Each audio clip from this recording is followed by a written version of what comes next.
begins with a young man named Cirrus, a shy man who activated the system not long ago when the system itself notifies him that the chosen person will awaken the deepest feelings of the heart. The protagonist initially refuses, believing the information is wrong. After all, the level of the monsters in that place is extremely high, until he comes across a battle in which a beast asks whether that is the power of a human hero and claims that he is no match for its king. And this is Princess Yu. The D-class heroine, Bella, tells him that he should escape as well, since the levels of that war are far too high, and comments that he doesn't need to worry about her, because as merely an F-class hero, there is no reason for him to try to show off as a hero. Cirrus replies that he came to ensure the city's safety at such a critical moment and asks how he could possibly just run away, while the princess remains calm. The protagonist states that he will not flee from this battle no matter what happens, and Bella notices that he is bleeding, thinking that just standing there and staring is already more than his body can endure, let alone entering combat, concluding that they should flee. The beasts call out to your highness and warn that there is another person present. The princess advances and orders them to eliminate him,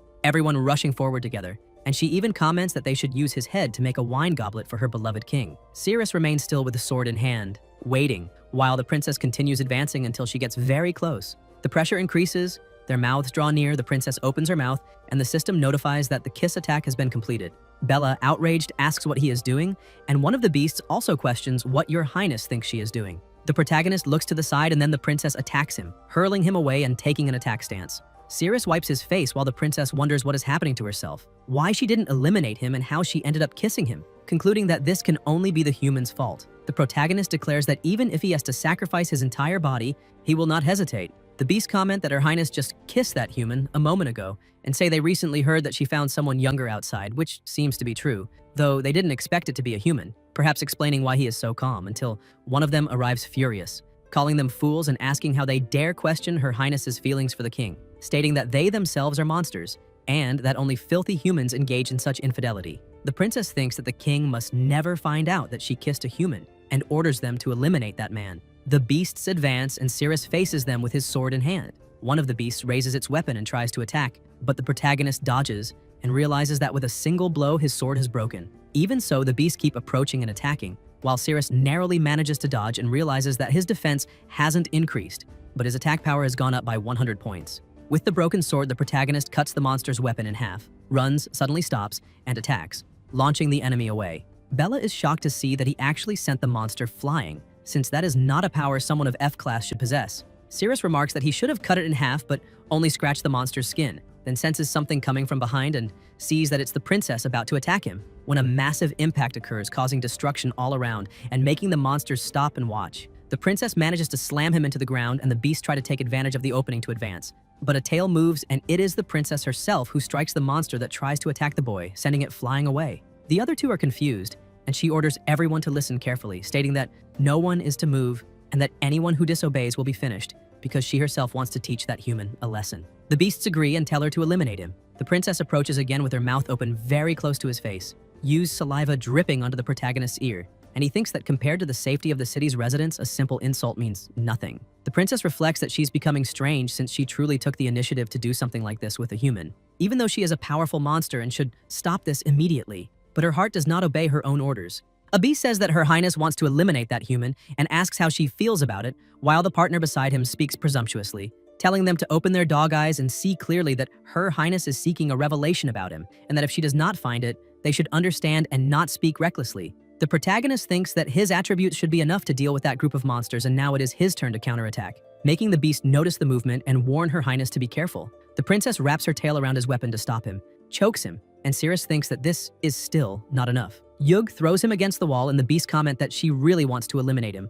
While the princess keeps him choked against the wall, she thinks that her body has become far too strange and that she needs to restrain herself, saying that small human beings dare to fight monsters and that she will strip him now. Yug breaks his armor and says to let the humans see with their own eyes the difference between their fragile bodies and the bodies of monsters, thinking that she really wants to see that human's body. The beasts say that her highness's actions are truly ruthless and that it's better to learn the lesson. The protagonist continues being choked while pieces of his armor fall and thinks that her hand is reaching out, but he manages to hold firm and does not allow her to come any closer. The princess, drooling, thinks that something is rising from the depths of her heart and that she can endure it. Cirrus grits his teeth, realizes that Yug is acting in a strange way and thinks that the strength he currently has is completely insufficient to defeat those monsters. Bella watches and tries to believe that they are really fighting. The protagonist thinks that for the safety of the city's residents, He can only sacrifice his small self to achieve his greater self. Cirrus pulls her face closer and his attributes begin to rise repeatedly until someone arrives. And it is the king. Yug looks on embarrassed and everyone falls silent for a moment. The king observes, indignant and enraged at the same time,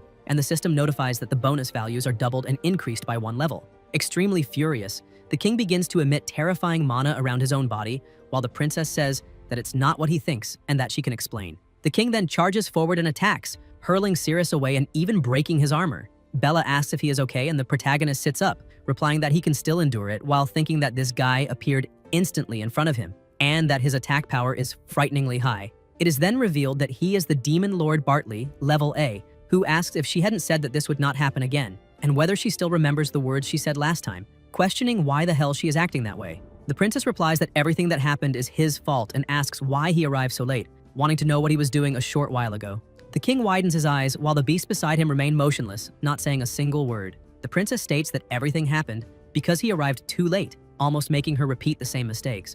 And even so, he still had the audacity to question and threaten her, asking again what he had been doing during that time. The king admits that he was wrong and says that he saw many humans fleeing at that moment, so he went after them. The beasts comment that he is truly affectionate toward her, to the point of humbly admitting his own mistakes. The protagonist thinks that it might be possible to escape quietly while they are not paying attention, since the level difference between him and that monster is far too great. While they are distracted, Cirrus slowly starts walking with his partner and asks if she can walk on her own, commenting that it might be better to carry her. Bella replies that it is fine, that her leg is only slightly fractured, and that she can walk by herself. At the same time, the princess says again that everything happened because he arrived late, which led her to be tempted by that human, and the king asks her not to cry, saying that the fault lies with the human, that he will eliminate him now, and that she will not be sad. The princess responds that of course she will not be, because he is her king, her eternal love, and that even in annihilation they will return to nothing together. The king calls his beasts idiots for standing still and failing to stop them from escaping, while the princess continues praising him, saying she loves his appearance. One of the beasts reminds him that her highness had just issued an order not to allow interference. The king moves quickly, calling them a bunch of brainless idiots. The protagonist keeps walking with his partner until an explosion occurs behind them.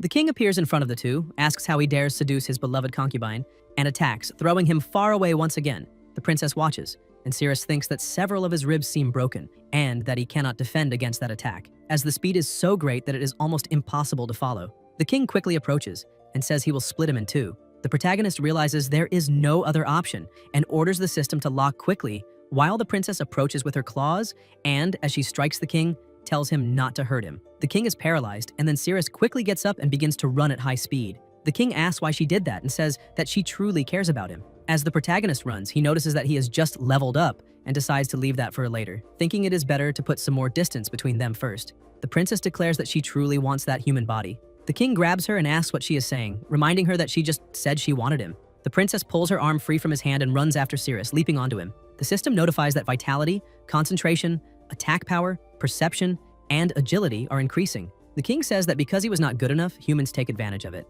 that the fault lies with him, and declares that he is there to eliminate that human and bring her back to normal. The princess tells him to go to hell and not interrupt her quality time. The king is indignant upon hearing this and drops to his knees. Bella approaches from behind, asking her to release her partner, but the protagonist tells her not to come closer because it is dangerous. The princess wraps her tail around Bella, pinning her against the wall, and begins to kiss Cirrus's neck, drooling over him with her tongue out. The king approaches, saying that she's lying to herself and that everything was a lie. He cries intensely, begins to scream, and rushes toward the two of them. The princess watches and moves quickly, stepping in front of the sword and asking him to stop. The king says that he still loves her until he feels something strange. His weapon falls to the ground and a light begins to emanate from his body. The system notifies that the Demon King Bartley has been detected as undergoing total collapse, with self-destruction imminent. The princess asks what he intends to do, and the beasts say they are innocent, asking whether they should disobey orders and escape. The king remains kneeling on the ground, enveloped in light, and the system notifies a level increase to level 10, with a skill unlocked. The protagonist quickly gets up, sword in hand, and attacks the king, knocking him down,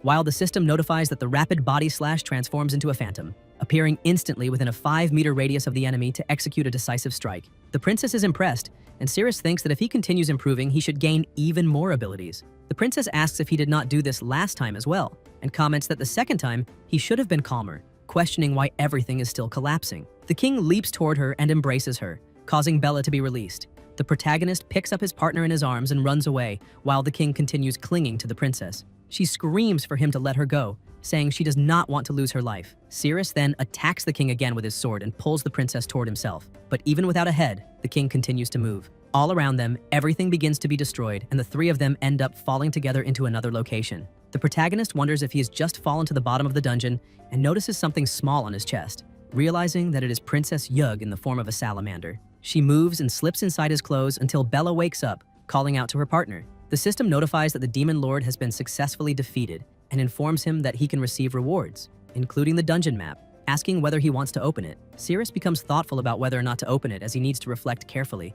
Bella notices that she's on top of him, quickly moves to the side and apologizes. The protagonist then selects yes in the system to open the map and realizes that dead ends, traps, resources, and all rooms are clearly marked. With this, he states that he can now head directly to face the boss without worrying about getting lost. And Bella, seeing him talking to himself, approaches and asks what he is talking about and whether he is seeing something. He brushes it off, saying it is nothing, and realizes that only he can see the system. Then he stands up and helps her up so they can leave. However, he begins to feel his heart pounding and starts to panic. As a result, he collapses to the ground, vomiting a purple liquid, while Bella grows worried and asks what is wrong. Suddenly, his finger begins to emit a purple glow that causes excruciating pain, making him scream. Suddenly, the protagonist's finger begins to melt. He desperately looks around and screams in pain while some particles move along his back. Bella approaches, hugs him, and notices that his back is already bleeding, realizing that she cannot let him rub against the ground any longer because his body is extremely hot, as if it had been burned by fire. The finger stops melting, but he ends up losing his little finger. Even so, the protagonist feels more relieved, and Bella continues hugging him, saying that everything is fine until the sensation passes, and he says that he is okay. Bella asks what is happening to his body, and Sirius replies that he is poisoned, explaining that 6 months ago, monsters attacked the city, and he saw several of them fighting against a guild hero, seemingly competing over a box. That box was cut open by a monster, and he ended up being thrown into the ruins by the force of the battle. Because the box was damaged, it began to leak, and a rain of plasma fell from the sky with an extremely pungent smell that made one want to vomit. The warrior dropped the box on the ground, and a terrifying monster approached, exuding an overwhelming aura. The protagonist was trapped under a pile of rocks and did not have direct contact with the plasma rain, but even so, he was poisoned simply by the smell. When he woke up, he was in the hospital, and the doctor said that he had, at most, 1 year left to live. It was then that a system notification appeared, informing him that the demon god's plasma could cure the poison. At that moment, Sirius wondered what that was, and the system asked whether he wished to connect, become a player, and receive clues on how to obtain the demon god's plasma, asking if he wanted to proceed. The protagonist confirmed, and new notifications appeared, informing him that the demon god's plasma was currently in the Naya dungeon. Later, he discovered the antidote method, which was exactly there, in the underground dungeon. There is a room ahead containing some clothes and weapons. In the present, the two walk together toward another room. Meanwhile, elsewhere, people advance holding shields until they notice something strange, when suddenly they are attacked. Vice Captain Tyr, a B-class member of the Crusade Squad, orders everyone to stay where they are, warning that any reckless movement could trigger other mechanisms. He comments that even the strongest defender, Claude, had his head pierced with ease in that place and asks how they should proceed along that route. The group used as cannon fodder has already been sent as bait, and now there is no one left to fulfill that role. It was not easy to get there, and they cannot simply turn back. Captain Cyrus states that these are ancient rules and that the lowest ranked member must advance first. Then Makui, rank D, runs forward. The captain orders him to find the correct route and makes it clear that he knows well the consequences of disobeying orders, while Makui shows extreme fear. The vice says that he made an arrow capable of ricocheting back and forth and states that it should be fired first to explore the path, so that at least one mechanism can be found and the chances of survival increase. Something is cut in half. Makui looks discouraged, and the captain tells him to observe those magical creations one more time, stating that only after that will he eliminate him. The vice lowers his head, and the captain orders him to stand up and explore the path. Makui rises trembling and starts walking. When he takes the first step and does not trigger any trap, he feels immediate relief, thinking that, thank God, this time he did not step on a mechanism. He keeps walking, unsure of which side to take. The captain asks what he is scribbling and tells him to stop wasting everyone's time, ordering him to hurry up. Makui trembles in fear, completely desperate, until he takes another step forward and feels relieved when no trap is activated. The captain comments that this is the spirit and tells him to keep going. Makui walks in panic, convinced that he will lose his life until he can no longer move forward. He then returns, saying that he does not want to die and wants to go home. The captain stares at him coldly, and a trap strikes Makui directly on the chin. The warriors observe and comment that this time it was an attack coming from below, questioning whether the mechanism changes its type of attack with each activation, since, on top of that, the range always appears suddenly, making it impossible to perceive its origin. Makui falls to the ground dead, and the captain orders that now the lowest level one should step forward. At that moment, a door opens. Everyone watches as it opens completely, revealing the protagonist with his partner, who asks why they ended up there. The captain thinks that the bait team members should have been eliminated and wonders whether that guy disobeyed orders and escaped to that place, questioning why they are still alive, and Cirrus hesitates to answer. One day before the departure, a voice asks him to explain the situation, and it is a man asking how he knows the color of his wife's underwear. The protagonist replies that he is training his instincts for the next battle, which allows him to perceive the color of everything around him. The man calls him a bastard and demands an immediate explanation about his relationship with his wife, threatening to kill him right there. Other men intervene, telling him to calm down because it is illegal to kill people inside the city. Cirrus states that he will never allow his integrity to be defamed like that, and says that he will prove the results of his training right then.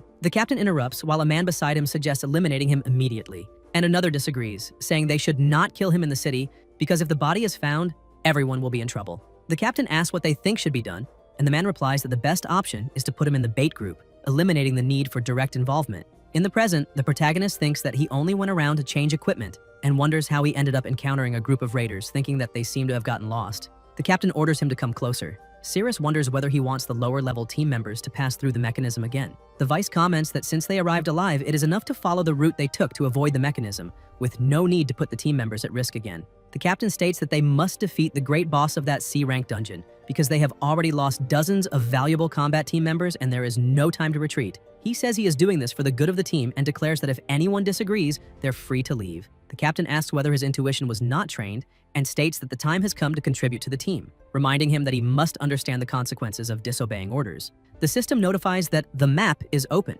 Bella says that they should not follow that path, as it is clear there is a problem with that route, suggesting they look for another passage and find different solutions. The protagonist replies that the captain has already given the order to go that way and asks her not to worry, saying that he will be fine. People notice that he moved and took the first step without hesitation, asking whether that F-class guy is serious and whether it is really possible to rely only on intuition to predict mechanisms. The system notifies to advance 3 spaces and then turn left for 2 spaces. A voice indicates to advance 3 spaces. They comment that he went straight to the 3rd step and nothing happened, saying that this guy is extremely lucky. The protagonist says that he is turning left, 2 spaces. People comment that he turned and took another step forward. Cirrus keeps walking and they observe that he did not hesitate at any moment, saying that maybe it is just luck, questioning whether he really knows the correct path and how he could know, since gathering information about the first half of the dungeon cost more than a dozen intelligence agents, and an F-class hero like him would have no qualifications to access that kind of data. To them, everything must depend solely on luck. The protagonist feels some relief and thinks that he almost lost his balance,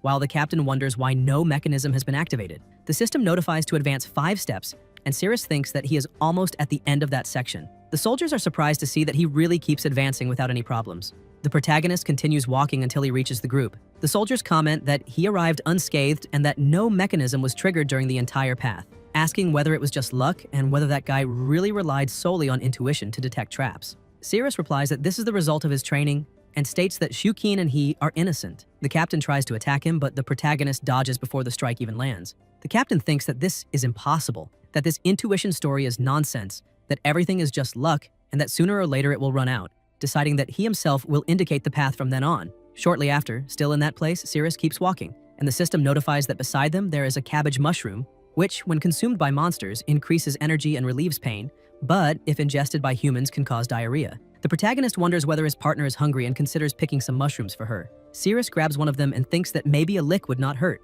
The captain asks what he is holding in his hand, and the protagonist replies that it is a mushroom. Immediately, the captain takes the mushroom and eats it, telling him to listen carefully that after conquering that dungeon, all resources there belong to the Hero Guild and the Crusade Squad, and that he is not qualified to steal without authorization. He then orders him to go to the front, saying that it is an order. Cirrus states that there are no traps behind the door and that it is possible to proceed directly.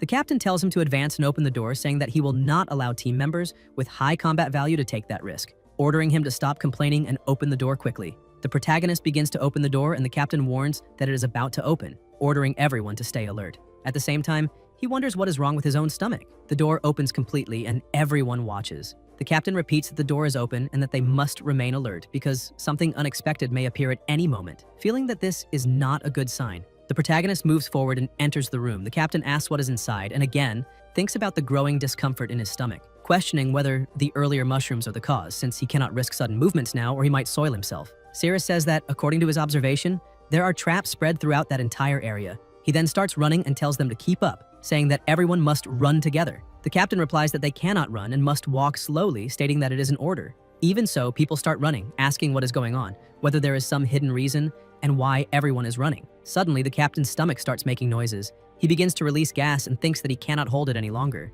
The people behind cover their noses and say that it is poisonous, that they smelled it, and that there must certainly be a mechanism there, stating that they already knew that behind that door could not be safe. The captain tells them to stop talking nonsense, saying that if they continue, everyone will be poisoned. Then he calls out to the boy, and the protagonist, out of breath, asks what happened. The captain asks whether he knows the properties of those mushrooms and whether he ran on purpose. Sirius replies that he does not know and asks what happened to the mushroom. The captain replies that nothing happened. A warrior picks up a piece of stone, asks if he is tired, and suggests that he sit down and rest a bit. The captain kicks him and orders everyone to keep advancing, warning Sirius that if he dares to flee again, he will be eliminated immediately. Farther ahead, there is a tile on the floor, and the protagonist warns them not to step on it and to go the other way. Hidden there are several monsters, and Sirius thinks that this must be the final shutdown. The captain reflects that the farther they advance, the fewer mechanisms appear, since none have been activated so far, and they also have not encountered a single monster during the entire route. He wonders whether Sirius has been in that place before and quickly discards the possibility,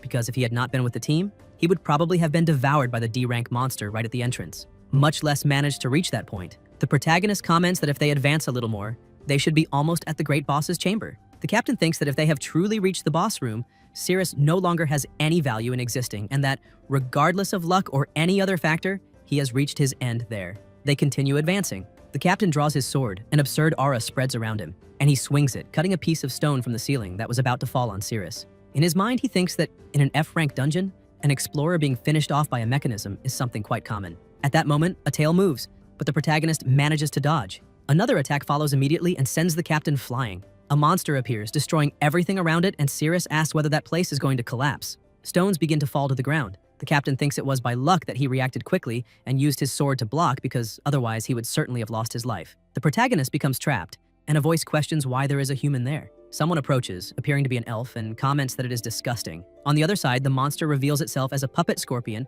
of B+ classification. The Vice orders everyone to prepare for battle. Bella thinks that the sword she received is quite heavy. The Vice orders the tanks to advance and block the monster's movements, preventing it from passing. Everyone raises their shields, and the Vice orders the archers to fire quickly. The arrows are launched non-stop toward the scorpion, and the Vice orders them to keep shooting. The monster lets out a deafening scream, generating enormous pressure around them as they defend themselves with shields. The Vice realizes that the monster's absolute strength repels all the arrows, leaving the scorpion completely intact. The captain approaches and questions why everyone is standing still, saying that there is only one monster and that they can defeat it easily. On the other side, the protagonist wonders whether the voice he heard earlier belonged to a monster. A light appears in the middle of the darkness, and a tail tries to strike him but hits the stones instead. The monster advances to attack him, but Sirius dodges and immediately closes in with a clenched fist, telling it to taste a blow with 3,190 attack power. The punch hits the monster head-on, shattering it and scattering fragments across the ground. A voice comments that he really destroyed one of the scorpion puppets with just a single punch. Sirius thinks that the antidote capable of curing the poison in his body is in the room just ahead, where the boss is located. The monster Sadiel, of A+ classification, approaches and declares that regardless of the reason, she had already intended to discard everything touched by filthy humans. Originally, she planned to use Sirius only to twist his head off, but now she will do it personally, with her own hands. The protagonist thinks of that female creature and comments that his head is not a melon that can be easily ripped off. Sadiel replies that she will not touch his filthy body with her own hands. The elf moves her hand and summons another scorpion, thinking that she can deal with the humans outside using only one hand. She states that she will deal with him first and then eliminate all the remaining humans. The protagonist declares that he is a hero and that protecting humanity is his duty, saying that he will stay there to fight her, even if it means using all his strength, remaining in place to block her. The elf approaches, wraps her leg around his neck, slamming Sirius to the ground and keeping her leg locked. The system notifies target locked with 16% agitation. On the other side, the monster remains motionless, and the Vice orders everyone to observe the creature's head, which turns red, indicating that the attack has begun to take effect.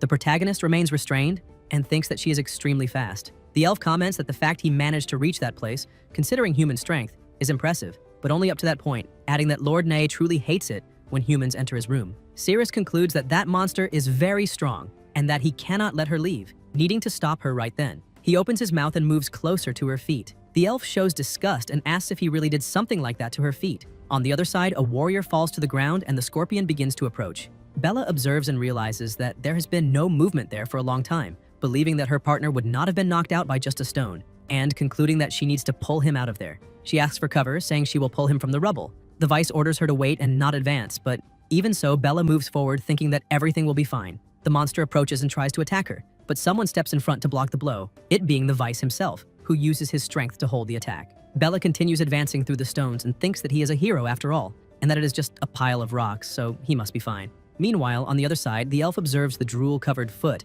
and says that it is disgusting. The protagonist is freed, and Sadiel becomes extremely irritated, asking how he dared to soil her feet and stating that he will pay the price. The system notifies that the host cannot use the instant execution skill without holding a weapon, and Cirrus comments that if he had known that would happen, he would have brought a weapon, but now he can only use his fists. The protagonist advances with a clenched fist, but the elf dodges and counterattacks, striking him squarely with her foot. Thinking that his face is soft, Cirrus is sent flying, and Sadiel thinks that it is comfortable to kick like that until she feels something strange and begins to wonder what is happening to herself. She decides that she must eliminate him quickly, as it would be troublesome if the humans outside entered Lord Nye's chamber. The elf moves her hand, grabs a piece of the scorpion, and approaches him. The protagonist notices the approach, manages to dodge, and thinks that his agility is more than enough to escape her attacks. Cirrus concentrates magical energy in his hands and cuts the scorpion piece in half. The elf approaches again, locks her leg around his neck, and hurls him against the wall. Sadiel states that he was caught again, and that this time she will not let him escape, saying that she will use her feet to strangle him and that he can feel the power of the grip now.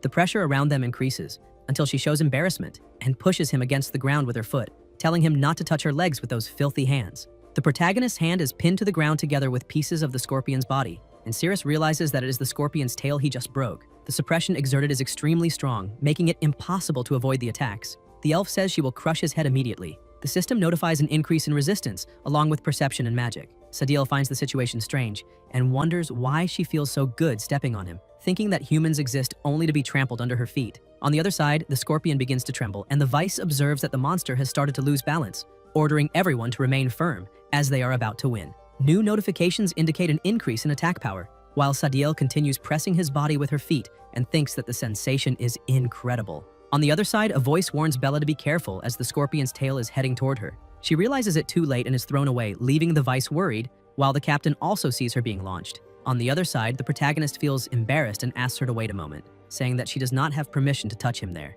The elf continues pressing his body with her feet, while on the other side, the tail moves toward the captain, who manages to block it, causing it to hit only the stones. The captain thinks that even at such a great distance, the tail can still reach, concluding that the classification of that monster surpasses that of an elite monster. On the other side, Sadiel continues pressing Cirrus's body, commenting that it is soft and that the sensation is great. The scorpion advances toward the captain, who notices the movement too late. The pincers come in for the attack and it is almost impossible to block. Meanwhile, on the other side, the elf continues enjoying the sensation. When the scorpion is about to strike, the captain closes his eyes and, upon opening them, realizes that he has already blocked, seeing a perfect opportunity. He moves his sword several times, sending the scorpion flying away. The warriors comment that it was a powerful blow and that he is truly strong, as a single attack nearly finished the monster, demonstrating an absurd standard of strength. On the other side, Sadiel continues pressing Cirrus's body with her feet, while the scorpion crashes to the ground, and the warriors say that the beasts were so badly beaten that they howled, stating that this is the captain's true strength,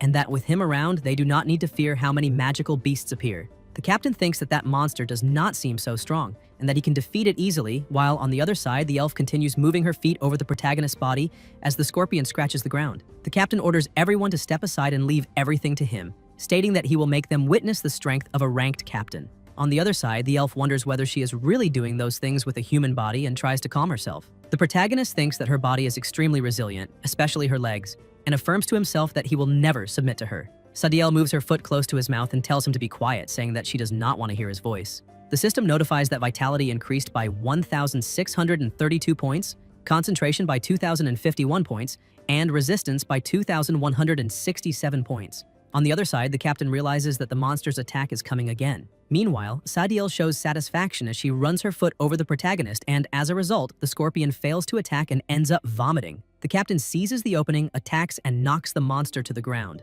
The warriors comment that he is very strong, and the captain states that the monster is nothing more than a punching bag, having been defeated with a single blow. The system notifies an increase in the protagonist's defense, along with agility and perception. The captain declares that he is extremely strong. On the other side, Sadiel is clearly excited, until a voice asks why it is so noisy outside. The elf recognizes that it is Naya, quickly gets up and throws Cirrus away. Sadiel wonders whether that is over, since for a moment she truly forgot Naya's order. concluding that she must quickly eliminate those filthy humans and redeem herself for the mistakes she made. The protagonist stands up even stronger, enveloped in an absurd aura, and asks whether she still wants to keep playing with him. The elf feels that something is wrong, as that sensation is completely different, the oppressive pressure reminding her of Naya, and she wonders whether she should face someone like him. Cirrus displays overwhelming strength, and Sadiel retreats, fleeing into the darkness. The protagonist considers whether he should pursue her, but remembers that his goal is to obtain the demon god's plasma in the boss room, and decides not to expend more physical strength, since that fight already consumed much of his energy.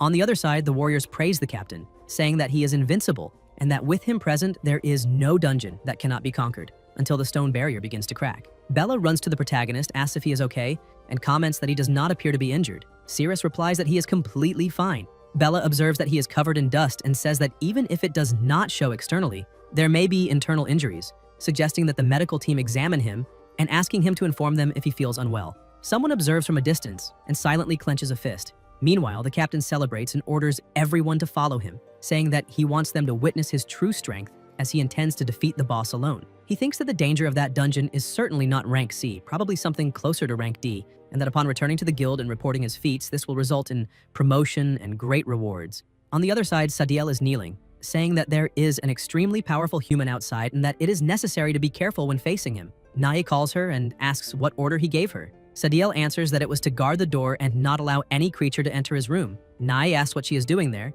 and when the elf tries to answer, she is violently struck in the chest, causing a massive explosion. The dungeon boss says that he does not want to hear ridiculous excuses. Sadiel falls to the ground and Nay throws her onto a pile of trash along with others already finished, stating that she has just become firewood. Sadiel thinks that she does not want to be finished there. Naya comments that after waiting so long with thousands of humans and monsters used as firewood, the demon god's plasma has finally begun to form. At that moment, an explosion occurs and someone enters the room. Naya asks who is bold enough to step into his chamber, and the captain replies that it is him, saying that he came to defeat him. The system notifies that the demon god's plasma can eliminate toxins from the body after being ingested, and the boss asks whether he is the powerful human mentioned by Sadiel. The protagonist wonders whether that is the object capable of detoxifying him. The captain orders everyone to pay attention, stating that no one should act without his command as he intends to defeat the rank C dungeon boss alone. The warriors encourage him, telling him to show the monster the true power of humans. Cirrus observes and concludes that the object on the platform is indeed the demon god's plasma. A magic circle is invoked,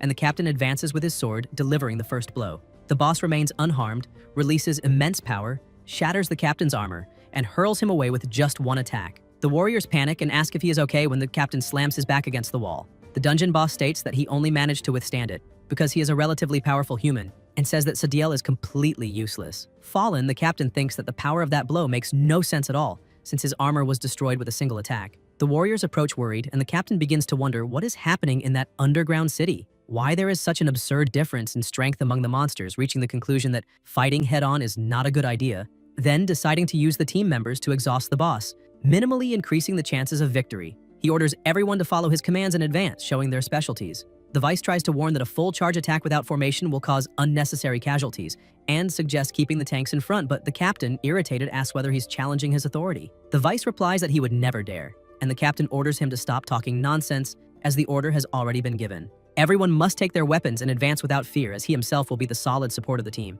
Then, everyone advances. Naya mocks them, saying that a bunch of cursed humans are coming who do not even know whether they will live or die, stating that their flesh and plasma do not even qualify as altar firewood, and that humans and monsters cannot be compared. The warriors advance, and the dungeon boss releases a massive attack, striking everyone at once. The protagonist grabs his partner in the Vice, pulling them out of range while the others are burned. The attack ceases, the surroundings are completely destroyed, the captain's weapon is melted, and the boss remains floating, asking whether he did not promise to make him feel true terror. The captain realizes that he cannot win and decides to escape, ordering an immediate retreat and shouting for all survivors to leave that place. The Vice, with tears in his eyes, calls him an arrogant idiot. Suddenly, someone grabs the captain's hand. It is the protagonist, who reminds him that he just said he would be the solid support of the team and that the battle is not over yet, so he cannot leave now. The captain responds that he is the leader and that his word is law, saying that if the protagonist wants to stay and die there, that is his problem, but not to drag him along. The dungeon boss asks whether, after invading his door and destroying his room,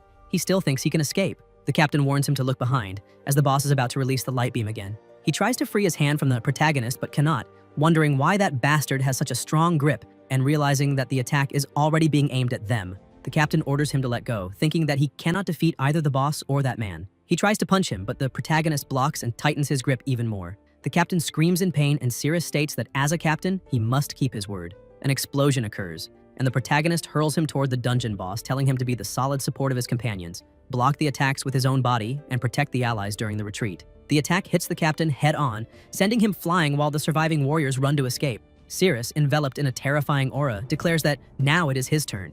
Bella says that she wants to stay, and the Vice states that he also does not intend to retreat. Bella explains that she will stay because of her partner, and the Vice replies that he understands, stating that he is a Class B hero, level 1, who came to eliminate monsters, will never flee, and will no longer accept orders from that idiot. Naya comments that even after witnessing such power, he still did not flee, asking whether he is being looked down upon. The protagonist advances to attack, but the dungeon boss blocks.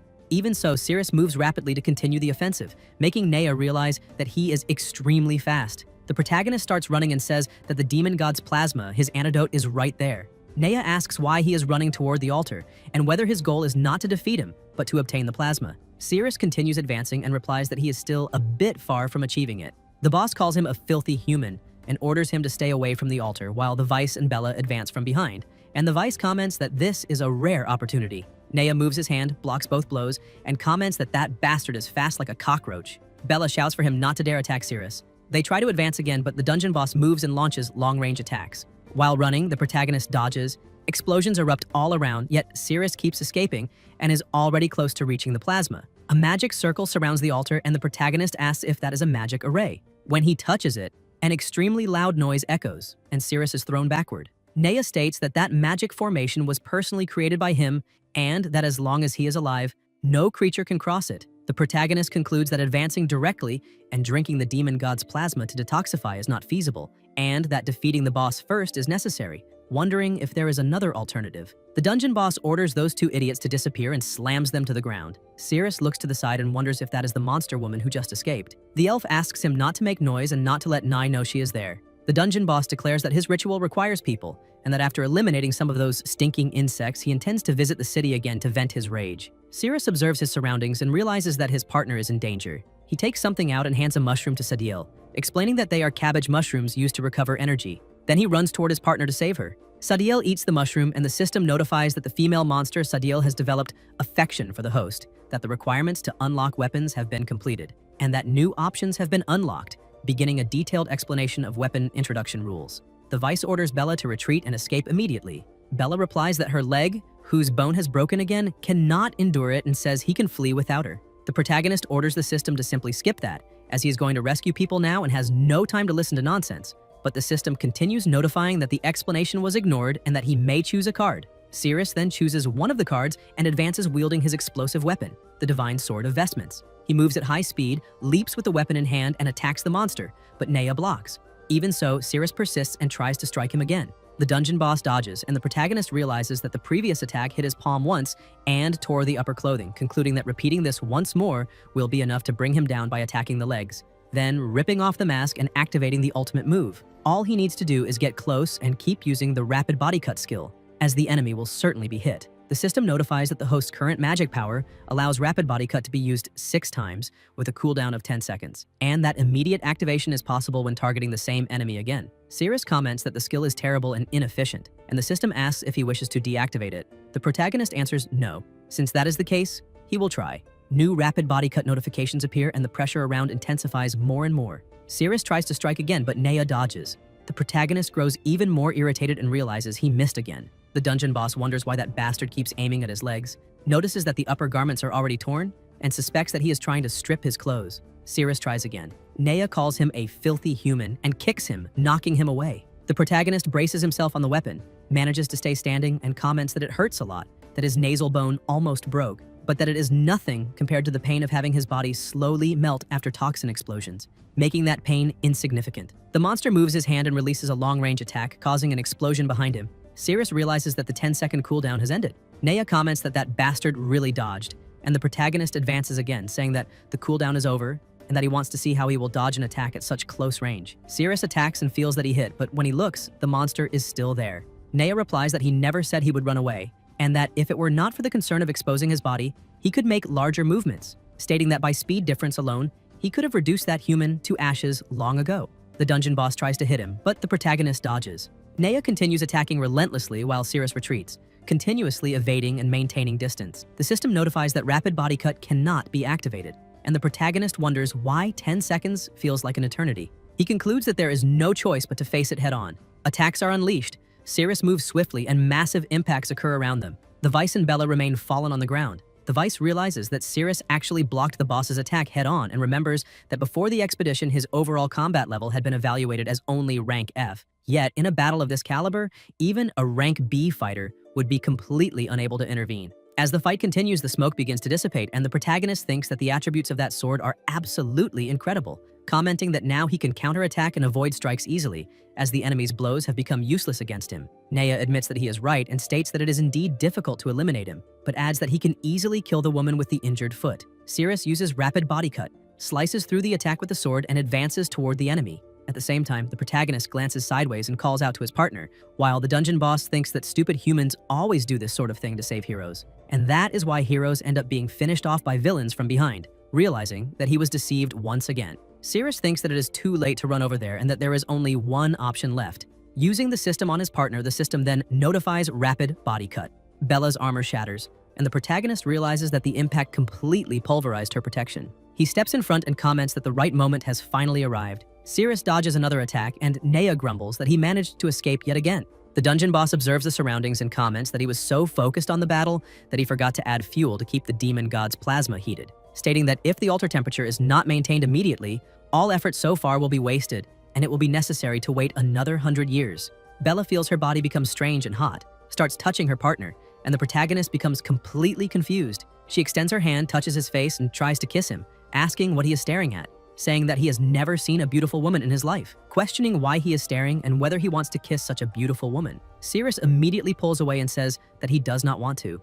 Bella, extremely embarrassed, wonders if she just took the initiative to kiss him, thinking that her body moved on its own, that she even stuck out her tongue, and that she did it in the middle of the battle. The Vice observes that her face is very red, that she is still sweating, and asks if she was poisoned and is hallucinating because otherwise she would not have acted that way. Bella becomes even more embarrassed. Naya states that once the demon god's plasma cools down, another 100 years will be required for it to boil again, and says that he does not want to wait all that time again, declaring that this time he needs to burn the demon god's plasma completely until it dries up. The protagonist feels irritated that the enemy wants to completely burn the demon god's plasma until it dries up and thinks he needs to stop him quickly. The boss is tremendously fast and he can barely land any attacks, so there is only one way: let his power increase to a point where the boss can no longer dodge his strikes. Naya says that adding all that firewood should be enough to raise the altar's temperature to the maximum. Cirrus approaches his partner and says he has figured out a way to defeat the boss now, but that he needs her cooperation for a while. The protagonist begins to explain what the two of them need to do, and Bella becomes embarrassed. The Vice, equally awkward, says that in that case, he himself could increase his strength and defeat the boss, wondering how that guy can say such vulgar words while keeping such a serious expression on his face. Cirrus says he knows it must be difficult for her, but still begs her anyway. The Vice grabs his arm and says this all sounds like a huge lie, that he clearly wants to take advantage of her, that they are in the middle of a battle and yet he is thinking about vulgar things, telling her not to trust him. Bella replies that she trusts his words, and the Vice stares at her in indignation. Bella says that this is also embarrassing for her, but that he should not misunderstand her, because she only agreed to this in order to defeat the boss. Bella touches his face, wanting to kiss him, and says that after kissing him, she is willing to take responsibility for him, and the protagonist, in despair, says that he does not want to play this shitty game anymore. Tyre shouts no, saying not to do something so indecent in front of him, and the Vice takes a critical hit. Cirrus pushes her away and says that by a hair's breadth, he almost managed it, and Bella wonders why he pushed her. The system notifies that all stats have increased by 5,000 points, and the protagonist thinks this is certainly related to Tyr, that he needs to touch her body, remembering that he has terrible memory. He says that since this is so difficult for her, they should not do it, and that he will defeat the boss himself now. Bella asks if he still cannot defeat the boss, and if she really does not need to help him after all. Cirrus replies that there is no need. Bella, kneeling on the ground, wonders why he shows no interest in her at all. The Vice says he understands, that Cirrus is stronger than even himself, and that is why she has feelings for him, but he still wants to ask something.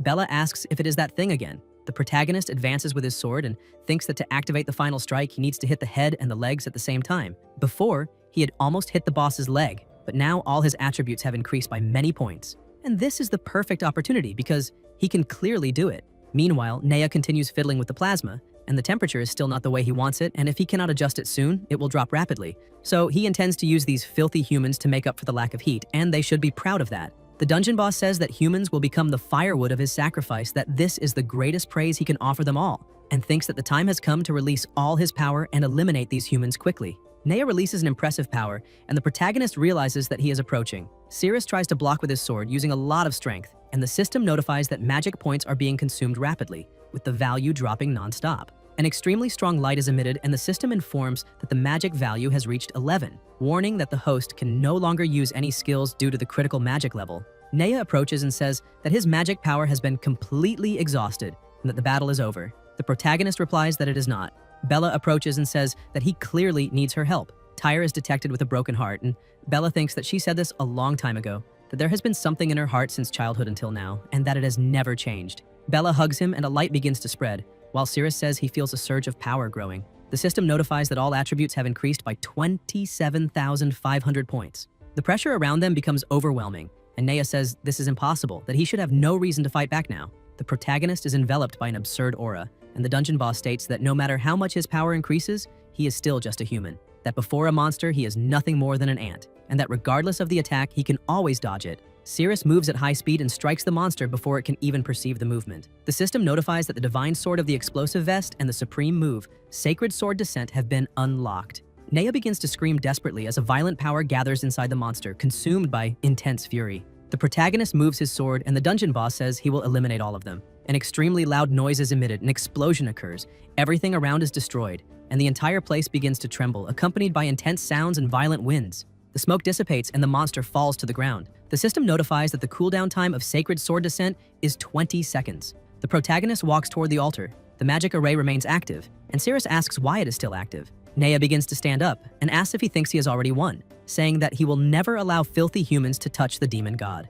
The system notifies that Sacred Sword Descent is still on cooldown, and the protagonist says he will take care of him in 9 seconds. Cirrus hears a noise, looks to the side, and sees his companions fallen on the ground with Bella at death's door. Nea says that he will not let him get what he wants while he is still breathing, and that they will see who comes out victorious, humans or monsters. The protagonist stares at him, moves quickly to grab his partner and his companion, runs swiftly outside and orders the system to open the map and find the shortest path to the exit. The monster thinks they really ran away, and that humanity is indeed foolish. Cirrus says he needs to reach the guild hospital as quickly as possible until a monster appears right ahead, blocking the path. The protagonist stares at it with bloodshot eyes, and Bella, still conscious, remembers when she suffered bullying for being considered ugly and how they mocked her appearance. Cirrus was about to approach her, but a boy told him not to get close or he would be infected. And then the protagonist beat the boy several times. In the present, Cirrus cuts the monster in half with a single strike while still carrying both of his companions.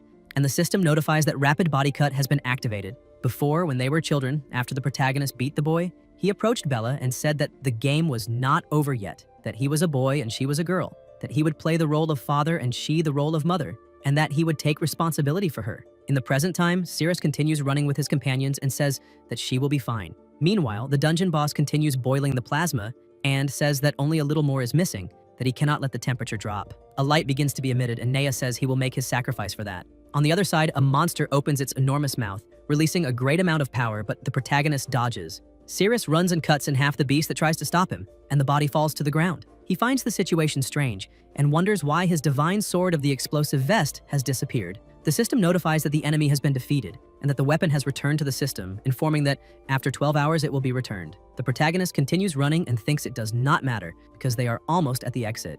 Outside the dungeon, people are gathered and feel relieved that they managed to escape. The guild captain thinks it was a close call, that he almost lost his life in that underground dungeon, and says that even his dragon scale armor is broken, all because of that idiot. Cirrus approaches, and the warriors comment in surprise that he is still alive. The protagonist runs while carrying his 2 companions. The captain, extremely irritated, asks how he dares to flee and declares that Cirrus has lost the team's qualifications. Cirrus kicks him in the face and keeps running, saying he has no time to waste. The warriors comment that the captain has passed out and that they need to take him to the guild hospital. At the hospital, Bella is taken by nurses on a stretcher so surgery can be prepared, and the protagonist thinks that he has finally arrived there. Now he will return to the dungeon as quickly as possible because he is just 1 step away from obtaining the demon god's plasma to cure the poison. Meanwhile, in the dungeon, something begins to rise from the plasma, a red liquid that approaches the ground. Sadiel watches from afar and wonders what Nea summoned by sacrificing himself. Amid the red curtains, there is someone, and around them, an immense pressure begins to spread. Sadiel feels a strange sensation,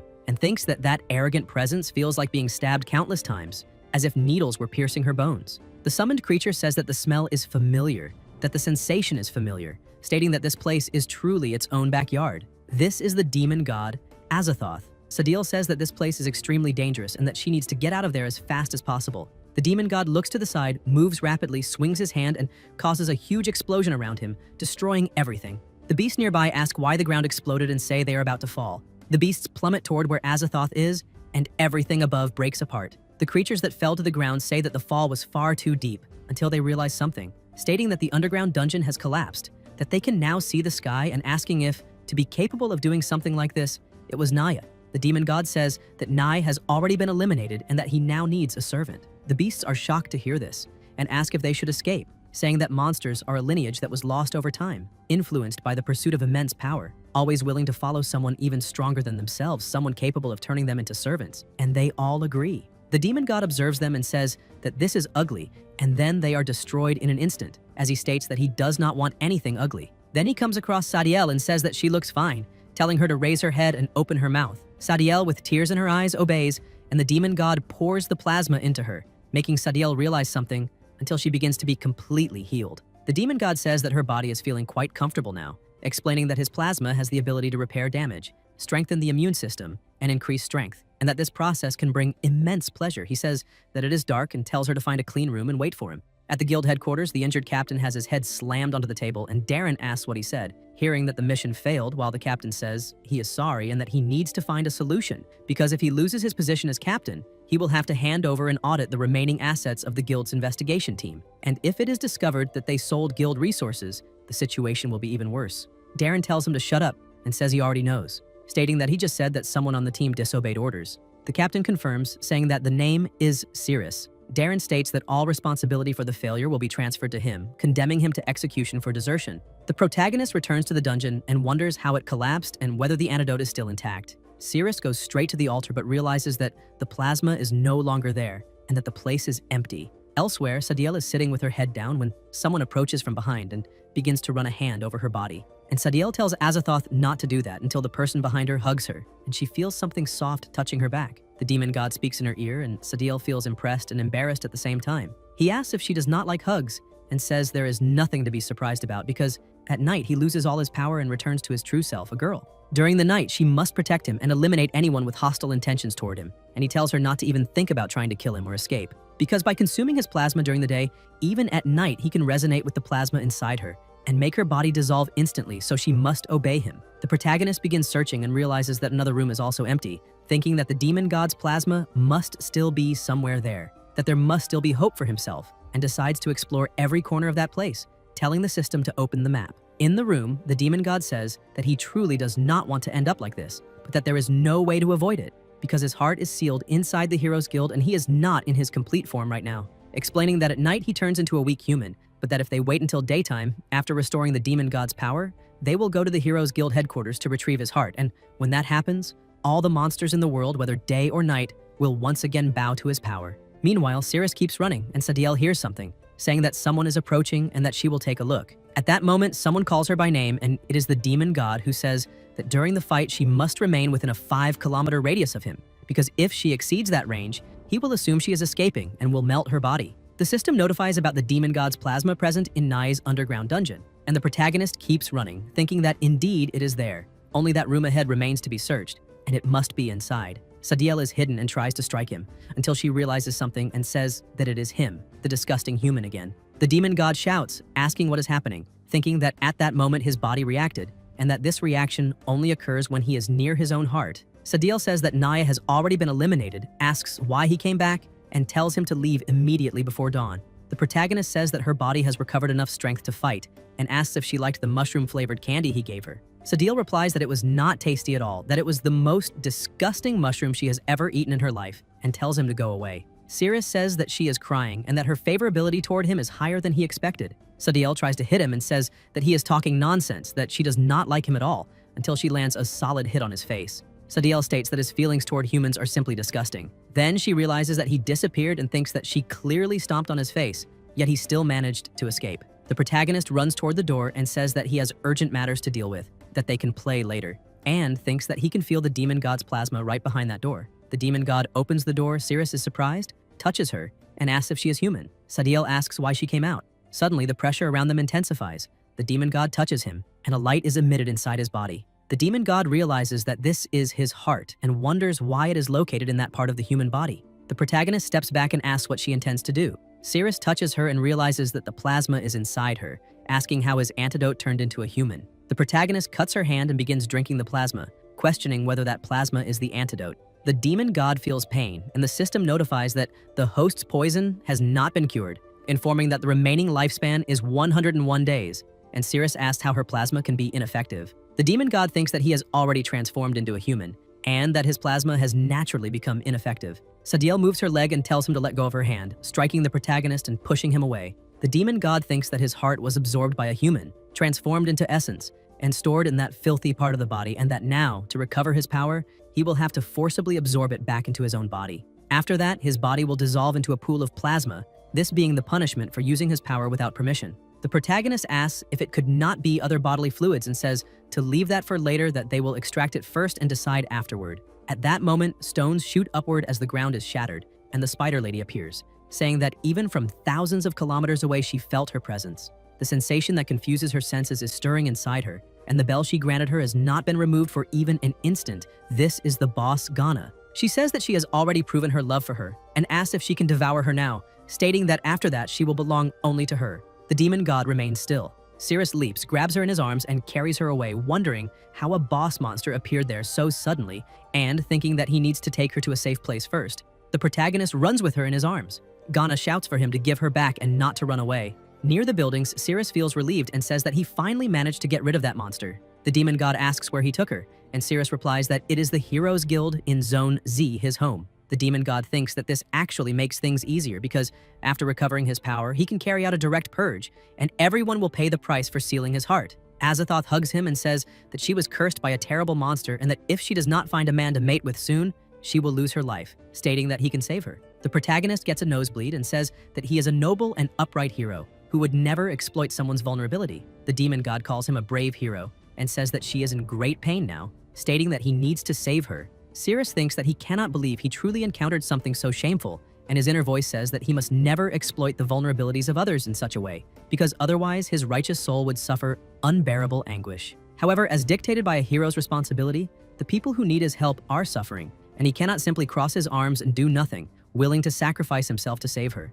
leaving her to endure that pain from the depths of her heart alone. Azathoth thinks that once she extracts the essence and recovers her power, she will eliminate every one of them. The protagonist notices something and asks if that is a tail and how she can have a tail, saying that as far as he knows, that should be in the front. Cirrus is shocked when she realizes what it really is, starts screaming and says that he himself is a bastard. The protagonist pushes her, and something falls from her pocket. Frightened, Cirrus asks why she has a sword between her legs. The demon god approaches him again and says that he is a brave hero who has just agreed to save her. Azathoth runs her hand over his body and thinks that dawn is approaching, that her body is beginning to change, and says that he cannot take back his own words. Until the demon god notices something and asks what that is. Hair moves, and Yug is summoned, saying that she is hungry and wants his help. The protagonist says that he thinks she needs his help now, that he will help her first, and then it will be the other one's turn. Yug thinks that that nest is so small that she cannot even stretch out. Cirrus says that she will prepare something for her to eat right away. Meanwhile, in the kitchen, the flames are lit.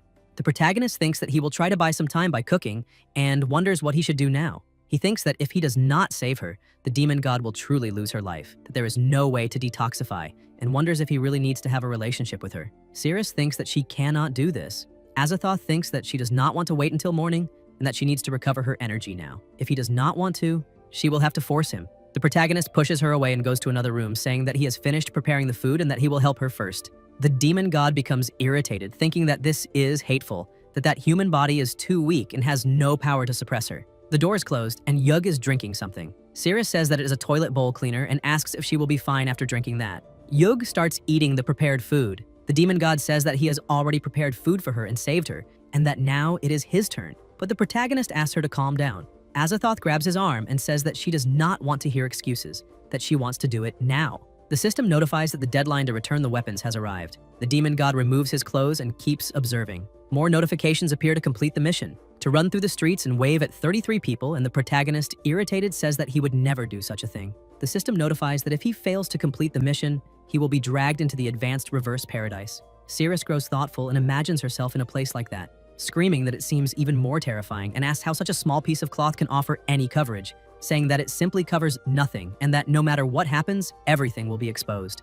The protagonist tells Yug to take care of her and says that he will go out for a moment. Yug asks if that is how humans normally go out and asks if the demon god wants to drink, saying that it tastes very good. He replies that no, he will pass. Cirrus, naked, ties a cloth over his face and thinks that this is the only option now and that he cannot let anyone see his face. He goes to the barbecue square where there are many people so he can finish the mission quickly. Meanwhile, Ghana is still looking for him, saying that that damned human runs very fast, but that she has already sensed his presence in that area. In the middle of the street, the protagonist tells everyone to look at him and wave. People comment that there is a pervert in the street, that guy must be sick. The system notifies that the weapon evolution mission has 12/33 completed. People start chasing him, wanting to beat him and calling him a pervert. Someone puts a foot on the window and Yug notices that there is someone there. It is Sadiel, saying that she has finally found her, that this is the city of the Heroes Guild, and that if they are caught, it could be very dangerous at dawn, so they need to hurry and leave that place. The demon god says that it is almost morning and that there is no need to hide anymore, that she should go find that human now, and that when the sun rises, she will let her plasma fall to the ground and she herself will find the way to him. Sadiel goes to search and wonders, after recovering the essence, what will happen to the human, thinking that they will be turned into plasma, until Sadiel notices the protagonist running, with people running after him. The men chase after him and say that that guy is still greeting people on the side, claiming that he is extremely perverted. Cirrus keeps running and realizes that he has already greeted more than half of them, until a monster attacks the people who were chasing him. When the protagonist looks back, he realizes that it is a monster, and thinks that at that critical moment, monsters have suddenly appeared. He questions completing the mission, and the system opens, notifying that during the weapon return mission, he cannot use the system, that everything has been reset, and that he must complete the task as quickly as possible. It is announced in the city that monsters have been sighted, and that everyone must evacuate immediately. A young man jumps onto the spider and says that he has grabbed her leg, stating that now he needs a weapon to bring her down. Cirrus greets him and says that he did very well. The young man asks if he is naked, questions who the hell greets someone during a battle, and asks if the monster happened to tear off his pants. The spider releases a liquid, and the young man says that he managed to free himself. Then a warrior approaches and cuts the spider in half, causing plasmas to be scattered. This is the leader of the security team, Kajak, ranked A, who asks if it is really that difficult for them, C-ranked heroes, to deal with small spiders like that. The vice president praises the work, saying that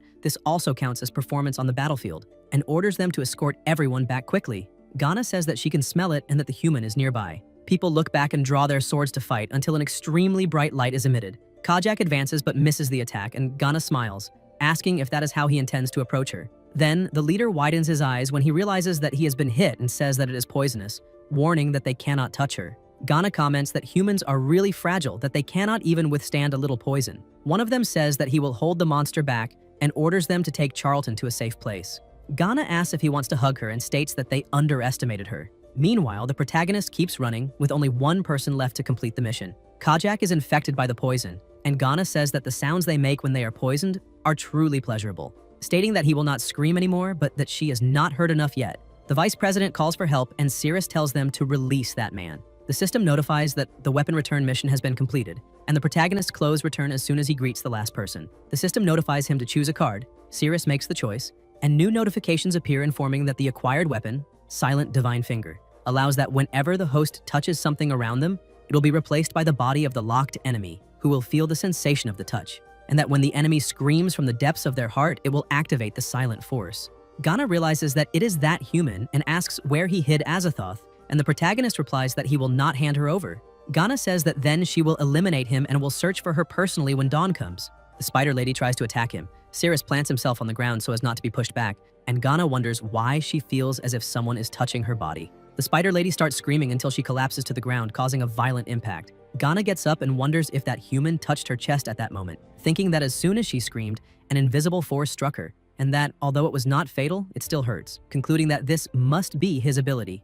Ghana thinks that her body and mind belong only to Lady Azathoth, and that anyone else who touches her body beside Lord Azathoth must lose their life, stating that she would never do something like betraying the gift again. The system notifies that the value of the scream is directly proportional to the power of the silent force. The spider lady says to expel all toxins from the body, gather them in the hands, and lose life in pain and lamentation, for that is the price for touching her. Ghana tries to attack him anyway, but the protagonist manages to dodge until the spider lady approaches even closer with her poisoned hand, and by a narrow margin, Cirrus manages to escape. When she is hit again, Ghana starts screaming and ends up falling to the ground. The protagonist thinks that the sensation is strange and believes that he has just touched her armpit. Ghana, lying on the ground, thinks that it hurts, that attack is several times stronger than the previous one, and wonders how she ended up screaming again, realizing that this time it was the armpit that was touched, causing an itch, even if only for an instant. This is something that only Lord Azathoth would be capable of doing, yet that human also managed it. The spider lady picks something up and says that she is sorry, questioning how he, a mere human, dares to have thoughts similar to hers and what is wrong with herself. Ghana starts hitting her own head and feels relieved, saying that she has regained her senses and can now forgive herself. The protagonist is surprised to see that she attacked herself and says that monster seems to have some kind of mental problem. Ghana states that his attack movements are very strange, and that now she is going to get serious. The spider lady draws her weapon, and Cirrus wonders if the place where she hid the weapon is not even more peculiar, thinking that the first time it was the chest, the second time the armpit against the wall, and that if he calculates based on that distance ratio, this time it should be the back. Ghana starts chasing after him and asks if he wants to escape now, saying that it is already too late. The spider lady closes in and tries to strike him with her weapon, but the protagonist narrowly manages to dodge, saying that her agility is greater than his and that he will not let this go since he was caught off guard. Ghana says that she knows. The spider lady shoots her web, wrapping him up and pinning him against the wall. Ghana approaches and says that he can no longer escape, that there he will only lose his life. Cirrus still has one hand free and thinks that his guess was correct. That area is the inner thigh. The spider lady says that it is once again that strange ability of humans.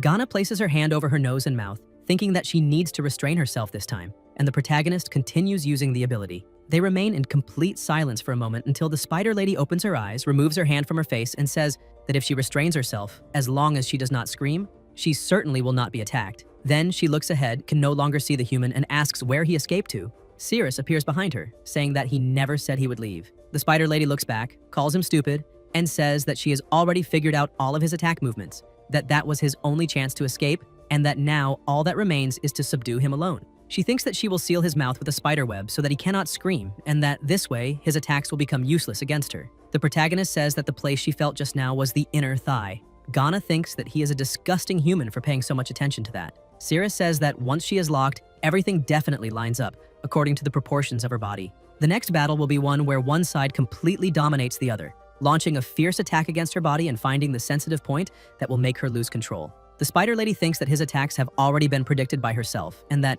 no matter which part of the body it is, she will not emit any scream. The protagonist takes an attack stance, and Ghana widens her eyes when she sees him advancing, thinking that she cannot scream. Cirrus keeps staring at her. The spider lady thinks that the sensation this time is completely different from the previous ones, that it seems to come from the depths of the heart, but that she will restrain herself. Even though it is a deep sensation, she can still endure it because she has not betrayed him. He is still in her heart. This level of pleasure still cannot compare to him. The protagonist moves his hand and tells her to enjoy it. The ability is activated and Ghana thinks that the sensation invades her mind. Someone hidden comments that female monster is starting to move again, saying that this is unbelievable, asking what kind of trick that is, and stating that he just made the female monster let out those moans and that he really wants to learn that trick. The spider lady wonders how that human managed to do that because the sensation comes from the depths of the heart and is far too good, something she has never felt before. The image of Lord Azathoth begins to blur and she thinks that she needs to stop all of this, that she can no longer have such thoughts. She belongs to Lord Azathoth and needs to restrain herself.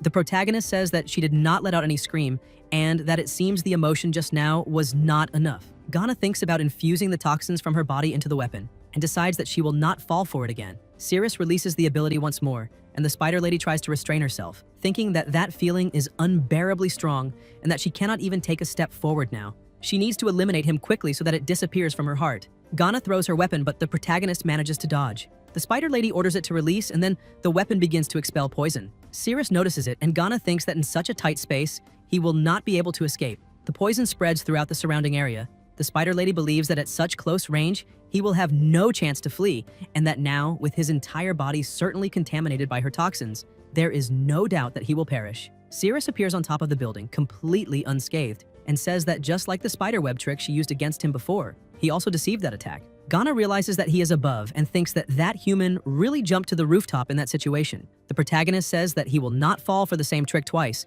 and that now it is his turn. Cirrus leaps toward the ground, and the spider lady tries to restrain herself, thinking that that sensation is coming again. The protagonist gets closer and closer, and Ghana thinks that she needs to endure it, that it should end soon, and wonders why it still has not stopped. She thinks that everything happened in a flash before, and that she needs to interrupt it quickly but cannot avoid it. The spider lady screams loudly until an item breaks, a light is emitted, and an explosion occurs, leaving behind only a piercing spider. The system notifies that the enemy has been eliminated and that the weapon has returned to the system. The protagonist walks over and picks up the piercing spider. The system notifies an increase in favorability and the passive unlocked after defeating the boss, acquiring toxic fusion, capable of attaching potent poison to security weapons. Cirrus wonders if he could also attach the poison from inside his own body to weapons. Suddenly, the red-haired woman appears, saying that she caught him. Sometime earlier, Sadiel drips her plasma onto the ground, and Yug is startled when she realizes that she has vanished. Sadiel reappears at the place where her mistress is, and the demon god asks where the human is. Sadiel kneels and replies that she lost his trail.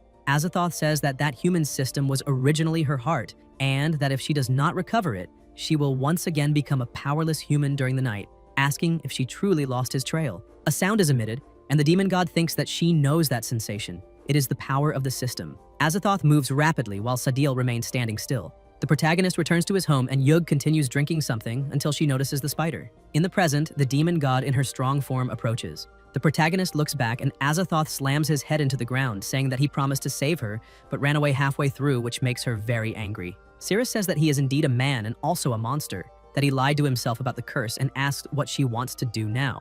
The demon god replies that they will continue fulfilling his promise, and the protagonist says that he has no interest in men. Azathoth then asks what he thinks of that, changes clothes trying to seduce him, and questions whether, ending like this, he would be interested. Cirrus replies that he still cannot accept that and that no matter what she does, he is not interested because he does not like men. The protagonist is about to punch her, but Azathoth easily blocks it and squeezes his hand, saying that she thought they could have fun together, but that he rejected her in the end, which is truly sad, and that now she will have to resort to harsh measures. Cirrus widens his eyes, immediately stands up, asks if she is serious, and tells her not to lick him. The demon god says that he is very sweet. Azathoth knocks him down with a long-range attack and states that no matter what he does, he will not be able to escape. The demon god flies toward him and says that she has reached the system's limit a long time ago, that if he wants to flee, he can run as much as he wants, because in the end, everything will have the same result, and asks how about trying to use the system to restrain her and increase his speed. The protagonist says that he does not want to use the system to target men, because that is his limit as a human being. Azathoth starts grabbing him and says that she will make him experience a different kind of pleasure, asking if he is not the one who needs the antidote and has always wanted to obtain it, stating that if he behaves, she will cure him. Cirrus replies that if doing that with him is the only way to obtain the demon god's plasma, then he would rather let his body melt and decompose, because he will never do that with a man. Azathoth insists and asks if he dares to resist her, saying that he really is not obedient and needs to be disciplined, that she will shove that into his body and he will end up begging. The protagonist tries to flee, but the demon god keeps dragging him at any cost until he disappears. The system notifies that it refused the return, that all attacks against Cirrus are useless, and asks whether the host would sacrifice 50% of his life for a chance to eliminate Azathoth. The protagonist asks whether, in the current situation, there is still any need to ask and answers, that of course he chooses yes. The system notifies that when the host locks onto the target Azathoth, the Spear of Oblivion will be activated, and afterward, the demon god will be completely absorbed by the host, allowing the detoxification of the poison. Life enters a countdown of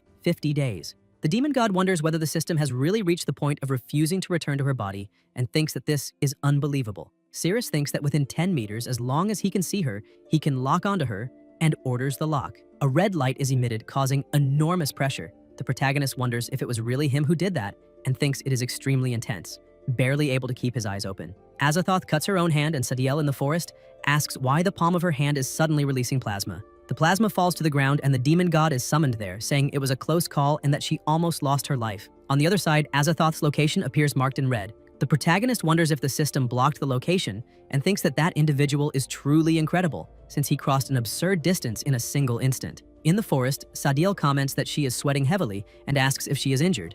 The demon god replies that there is no one there capable of hurting her, says that she drank her plasma and that now their bodies are resonating with each other, explaining that if she were injured, the damage would be transferred to Sadiel first. Sadiel asks whether she took care of that human, and Azathoth answers no, stating that now all attacks are useless against that human, and asks whether Sadiel is happy that he was not finished off. Sadiel says this is serious, claims that she hates that disgusting human, and, since she cannot hurt him, asks whether they should return to the dungeon. The demon god answers no, saying that she has lived alongside the system for thousands of years and knows it very well, that this made her attacks useless against that human, but that pleasure does not fall under the category of attack, and that she can make him feel pleasure all the way until the end. She explains that the system's selection of a combat-capable host within a symbiotic body is extremely difficult, and that when that human loses his life, the system will only be able to choose her, causing her to become human again and preventing the system from continuing to track her observation. She tells Sadiel to go find that human again that night, asks whether she learned magical transformation,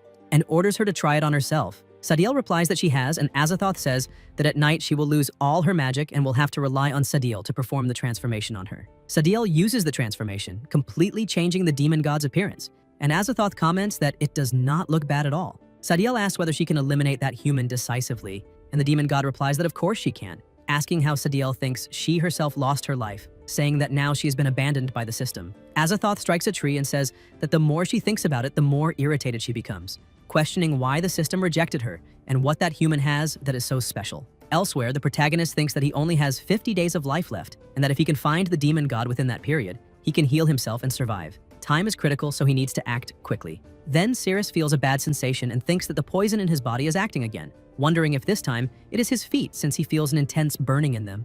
The protagonist begins screaming nonstop in great pain, while the vice president observes him from afar. Later, in the hospital, Cirrus wakes up, and the doctor says that he has awakened and asks for Lord Charlton to be informed immediately. Cirrus asks if he is in the hospital and who brought him there, and the doctor replies that it was the vice president. Then someone opens the door, the vice president enters and says that he finally woke up, asking if he remembers saving his life. The protagonist says that he is the fat man who was cornered by a spider, and Charlton smiles, confirming that he is. Cirrus asks how long he was unconscious, and the vice president replies that it was about 13 hours, making the protagonist surprised that he was out for so long. Charlton apologizes for his impatience and carelessness, saying that he hopes he did not disturb his rest, and comments that he saw the battle against the female spider monster, stating that that magic is truly exceptional. He adds that as men grow older, some abilities tend to decline and they lose interest in certain things, but that battle was impressive, intense, and extremely intriguing, and that if he could learn that magic, he would certainly regain his youth and rid himself of the suffering of the last 10 years. Charlton asks Cirrus to teach him that magic and accept him as a disciple. Cirrus is surprised, wondering if he truly wants to become his disciple, and thinks that if he became his master, he could use the guild's resources to locate Azathoth, which would certainly be useful. However, he knows that this is a system ability, and wonders how he could teach it, so he says that this magic is very difficult to learn, and asks whether Charlton can accept that. The vice president replies confidently that no matter how difficult it is, it must be tried, because as the saying goes, the master only leads one to the door, but practice depends on the individual and states that he will give it his all to learn, even if it costs him his own life. The protagonist says that the magic he witnessed needs to be executed practically from the fingertips. Charlton kneels and asks to be accepted as a disciple, and Cirrus asks him to stand up immediately. The vice president states that this matter must not be spread since he still holds the position of vice president of the Adventurers Guild, and the protagonist says that as his master, he understands.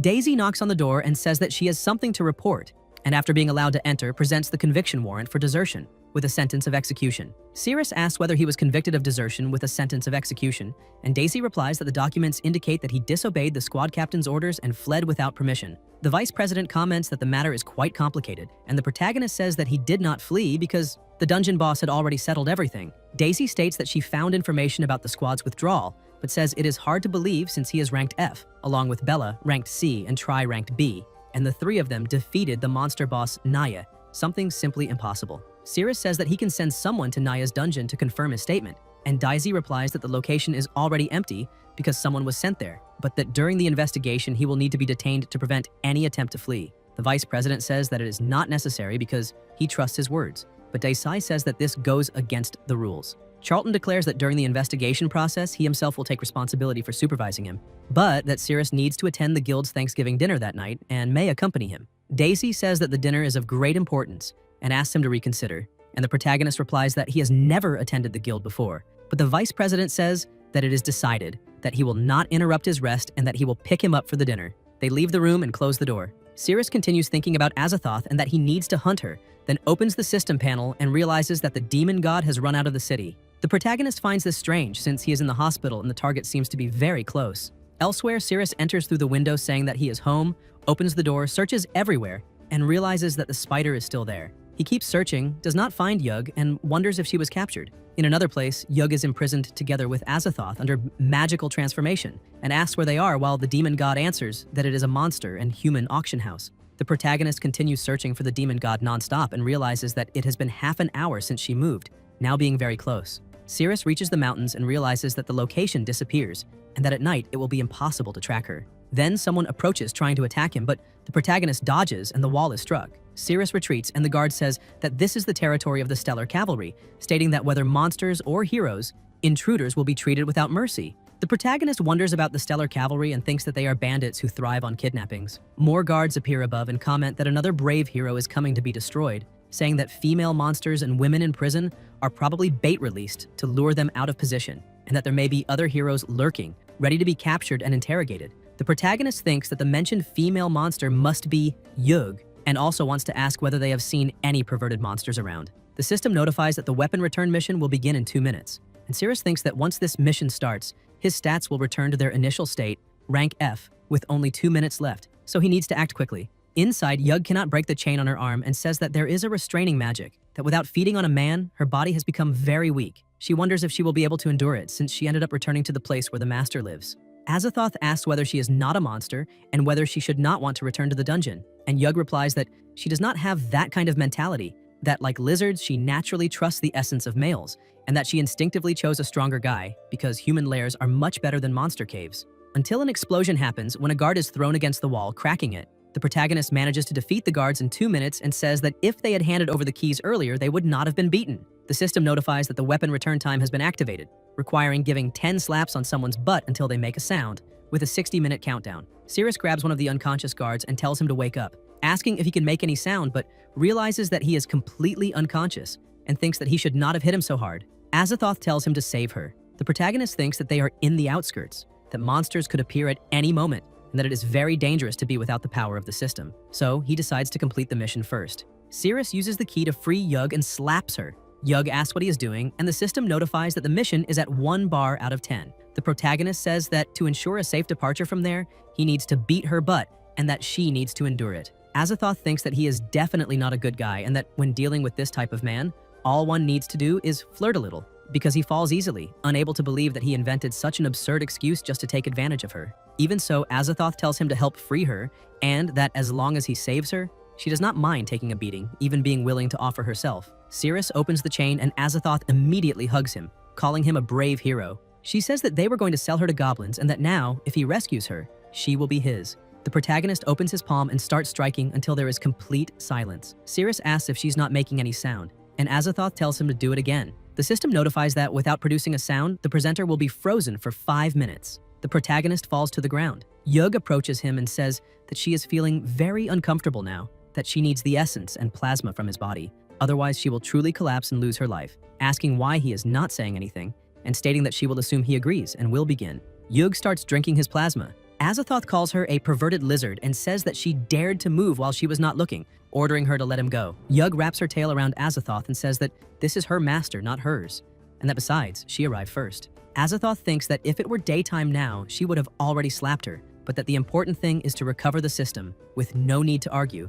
Then they will do it, the three of them. The protagonist opens his eyes and wonders if that woman is being held against her will, and why she would do this kind of thing. Sadiel, hidden and observing, wonders if she really wants to do this and thinks that the sensations of her body are shared with her. While Sadiel keeps watching, she feels something and starts screaming. At the same time, Azathoth moves the protagonist's hand, and Sadiel thinks that his entire body is beginning to go numb, with chills running all over her. A noise is emitted, the demon god smiles, and Cirrus thinks not to touch there. Sadiel wonders whether his hand seems to be holding something. Azathoth notices something and thinks that the squeezing sensation feels familiar, seeming to belong to the demon god. Azathoth watches him and wonders why his gaze toward her has changed, until the demon god realizes that it is the technique, that he used the same one without realizing it, exposing himself in the process. A very loud noise is emitted. Yug gets scared and changes her form, saying to protect her. Great impacts occur at the location, and the protagonist thinks that Azathoth actually transformed into a woman to get close, and that he himself encountered her, being unable to use the system or any skills now, with no way to pursue her. The system notifies that the frozen time has ended. Cirrus says that he ran very fast, that he will first finish the mission, and once it is completed, he will be able to access the system, and then he will go after Azathoth, thinking that he will have to be careful with any person of the opposite sex who approaches him. At the gate of Area Z, the warriors tell the captain that he is there, and the protagonist wonders about the vice president, the secretary, and Cyrus. The captain says that he matches the confirmed description and is being arrogant, presents the arrest warrant, and tells him to come with them. Someone approaches and asks them to wait a moment. Daisy says that she is the vice president's secretary, that they investigated the Naya dungeon and it is empty, which contradicts the accusation, and that the process to revoke the warrant has already begun. She also says that they cannot arrest him because he is scheduled to participate in the Guild Association Appreciation Banquet later. Cyrus accuses her and says that it is obvious she is lying because only captains of rank A or higher are allowed at the appreciation banquet, and that if she keeps causing trouble, he will also throw her into the interrogation room. The protagonist says to bring the vice president to authorize it and present the revocation to rescue him, stating that he will certainly help, and asks whether she can do that in 20 minutes. Daisy asks for 10 minutes. Cyrus says that he will make him apologize to her later. In the interrogation room, Cyrus asks how his right hand was injured and whether he still remembers, saying that he fought bravely with his team in the battle against the monster Naya, and that he escaped unscathed by attacking from behind, giving Naya an opportunity that led to the elimination of his team members. He says that he himself sacrificed his right hand to save the lives of the remaining team members. The captain slams the table and asks whether a coward like him deserves to live or to lose his life. The protagonist replies that a coward who runs away when facing the enemy does indeed deserve to lose his life like an animal. Cyrus stares at him with plasma in his eyes and orders them to bring the hammer. Cyrus thinks that 10 minutes have already passed and that the secretary should arrive soon. He still cannot access the system and can only endure for now. Yug, hidden in his pocket, says that he cannot hurt him,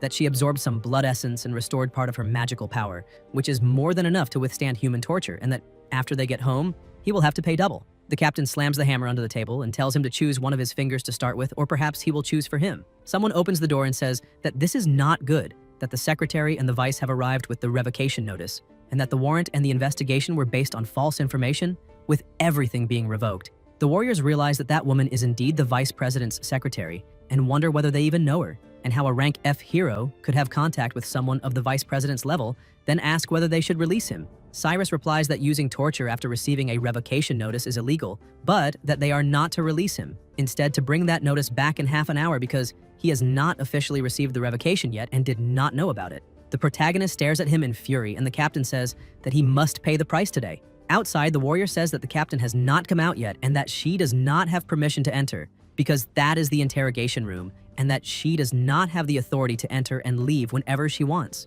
Daisy tells him to get out of the way, stating that she will personally show the revocation notice. Cyrus slams the hammer down on his hand and Cyrus smiles. When the hammer is removed, the captain wonders what happened. Because no bone was broken, there is no plasma, and not even a scratch on the skin. Meanwhile, outside, the warrior insists that she has no authority to enter, until someone approaches and asks whether he then has the authority to block the entrance. They look to the side and the door is opened by the vice president. Cyrus is startled when he sees him and asks why he is there. Charlton says that this is the notice revoking Cyrus's arrest warrant and that he must be released. The captain throws the hammer to the ground and replies that he understands. The protagonist's hands are freed, and the vice president says that he, as a captain, abused his power to torture and subdue him, and that if this matter is investigated, he will at the very least be dismissed from his captaincy. Cyrus says that he had not received the revocation and that this is why he took such action, claiming that his men can testify for him and orders them to testify.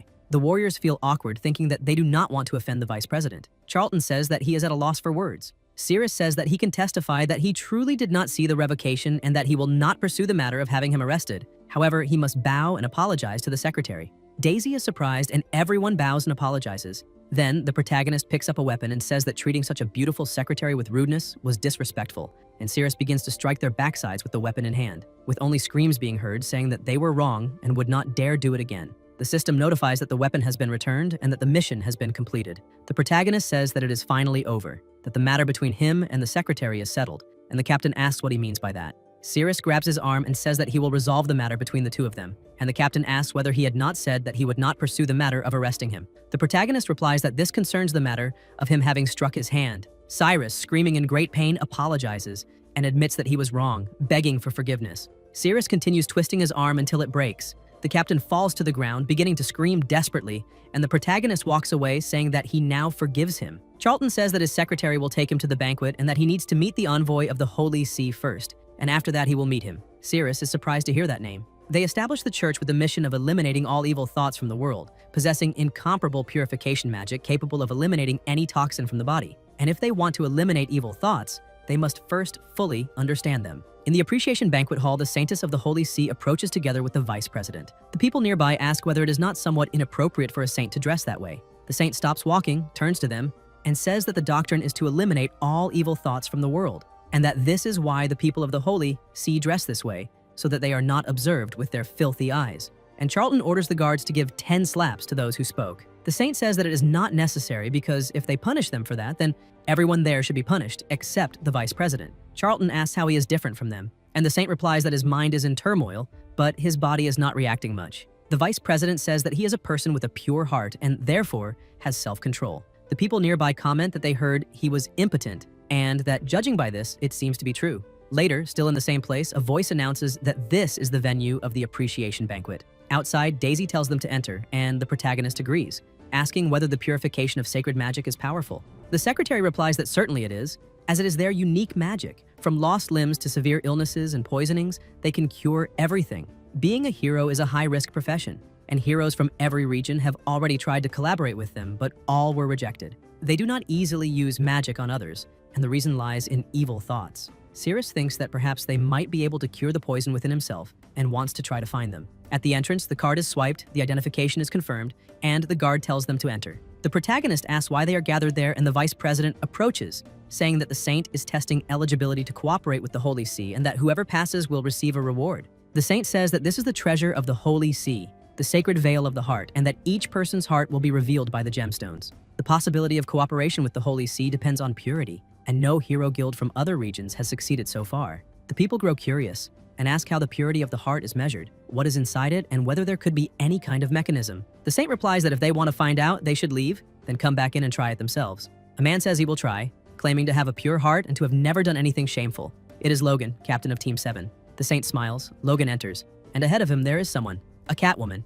Logan thinks she is magnificent. The Catwoman approaches, Logan turns red and thinks she took the initiative to come closer to him. She looks at him and Logan goes crazy, saying that she is truly magnificent and that she could let him do something with her. The Catwoman asks what he wants to do, whether it is caressing. Logan replies that this is a magnificent place, and she tells him to stop it, calling him disgusting. The Catwoman pushes him out, throwing him far away. The stone marks 88%, and the saint thinks that the malicious thought level was 88%. Clearly someone with a filthy heart. A young man tells them to observe the crystal because whatever is inside must be very dangerous. Owen says he will check it, no matter what it is. He will handle it himself. When Owen enters, he's also thrown far away, and people comment that he is bleeding a lot, asking if he's all right. On the crystal, it appears that his filthy thought level is 92%. Several people try, but all of them have malicious thoughts. The saint thinks that this is just a waste of time. There is not even a single one below 80.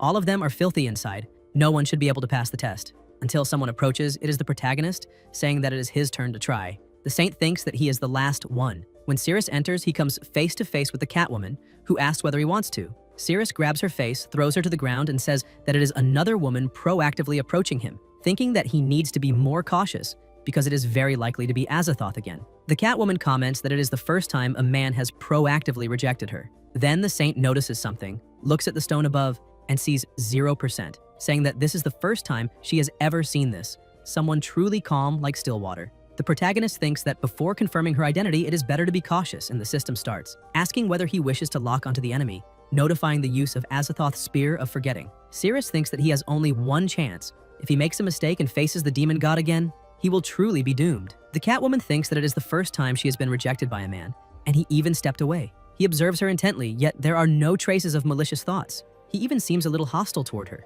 The protagonist thinks that he must stay alert to her movements. The Catwoman finds this even more irritating than those who covet her body, because it is a rejection of her charm, and decides to find a way to make his heart race. Sirius thinks that he needs to find a chance to check whether she has any masculine traits. The Catwoman asks him not to stare at her with so much hostility, saying that a warm and gentle hug could help them connect, and approaches to hug him, but the protagonist dodges. She wonders if she was avoided and rejected again, steps back and tells him not to be shy, thinking that once he feels the softness, his heart will surely be touched. Sirius thinks that the angle is perfect, and that he can see something beneath her. The protagonist moves quickly downward, observing carefully, thinking that he only needs to move his eyes a little. The Catwoman thinks that even while he is dodging, he is still staring fixedly at her breasts. Sirius moves, dodging once more, and the Catwoman wonders why. The protagonist says that he simply cannot look away from it, because it is truly magnificent, and the Catwoman asks why. He was clearly looking at her breasts, just like everyone else, and his body also reacted. Yet in his heart, there is not a single trace of malicious thoughts.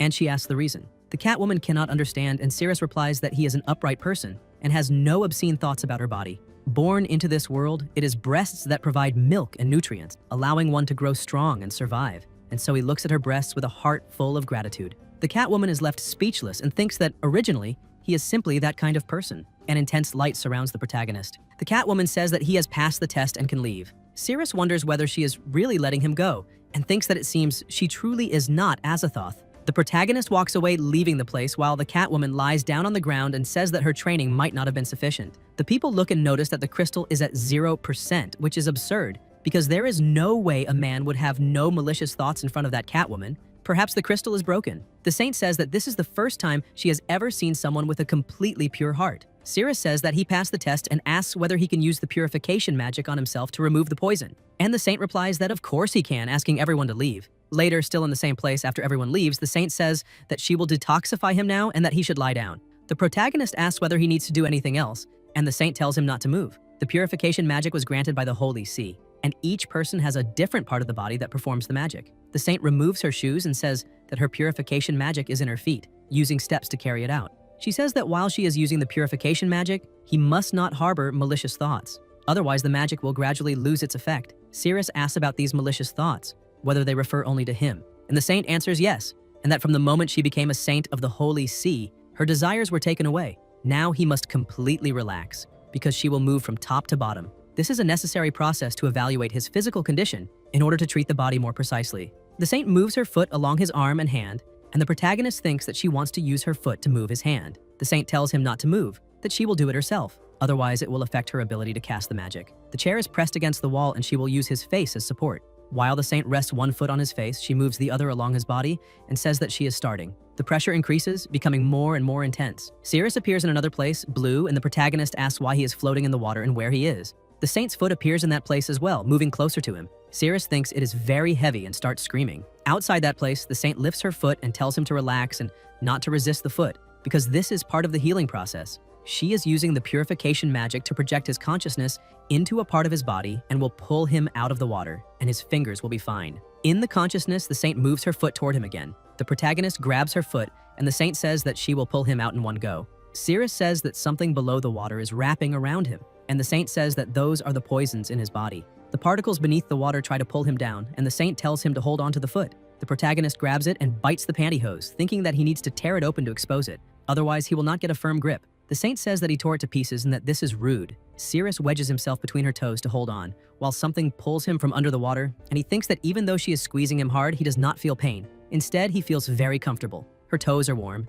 In the consciousness, the protagonist manages to free himself from the particles, and outside the consciousness, the finger that was between her toes also slips free. Cirrus realizes that it is working, and the Saint says that she feels there is another trace and that he needs to take off his shoe. Then the protagonist removes the shoe, and the Saint moves her foot close to his foot and says that his limbs have been restored. Cirrus thinks that the purification magic is incredible, and the Saint says that now she needs to change direction. She has found the location of the poison in his body and they need to work together to detoxify it. He must not move. Then the Saint moves her foot, and the protagonist wonders if it is there. The Saint says that she will push it downward. He needs to pull the poison to the surface, and it will disappear, and the body will be detoxified. Cirrus says that he cannot breathe under the water. The Saint tells him not to panic, that being enveloped like this, he will be fine, and that she will help him expel all the poison, continuously strengthening his power. The protagonist realizes that he is getting bigger and asks whether this is the poison in his body. Cirrus approaches the water and the Saint notices something, feeling her body strange, while the system notifies that it has been locked, favorability 1%. The protagonist screams loudly and the poison coils around his entire body. The Saint says that this water represents the body of consciousness. He needs to use magic to create a shield around his body, overcome these poisons, and resonate with the magic itself, and Cirrus tells her to hurry because he is already entangled. The Saint says that she is starting now. The protagonist says that the poisons are being destroyed. The Saint says that the shield has been set up for him and that he needs to swim downward and try. Cirrus starts swimming and says that it works. The shield is tearing the poisons apart, and in this way he can get close to the source of the poison soon. The protagonist keeps swimming and asks why he has still not gotten closer, saying that he has swum a long distance and should have reached it by now. The Saint says that he cannot use real-world distance to judge distance within bodily consciousness, because what seems close is actually far, and she thinks that to maintain that shield she needs to keep rubbing continuously, which will be extremely exhausting. She feels a sense of joy spreading from her feet, and this is strange. Then the protagonist notices something and says that her shield is cracking. The saint says that her purification magic is weakening and that if he wants to detoxify himself, he must stop having impure thoughts about her. Otherwise, the purification magic will fail. Within the consciousness, the shield shatters, and the poison coils around the protagonist's body as he struggles to breathe. The saint thinks that she needs to rub harder to repair the shield quickly. The purification magic must not fail, and the favorability keeps increasing. In the consciousness, the protagonist is suffering greatly, until outside the consciousness, Cirrus opens his eyes and looks at her. The saint thinks that she has to fix the shield. When she stepped on him, there truly was an inexplicable pleasure, and she wants to keep stepping on him, until someone calls out to her, and the saint asks whether he has already returned to reality. The protagonist answers yes, and the saint says that the treatment failed. She wonders about what just happened to herself, and thinks that her heart is beating very fast now, and this sensation feels very familiar, resembling impure thoughts. Thoughts that cause the purification magic to fail. She must never let anyone know about this, because it concerns the dignity of the Holy See. She says that his treatment is over. Cirrus asks whether she also cannot remove the poison from his body, and the saint replies that of course she can. There is no poison she herself cannot cure. As soon as she finds a way to reach the source of the poison, she will inform him, but she can still heal his limbs.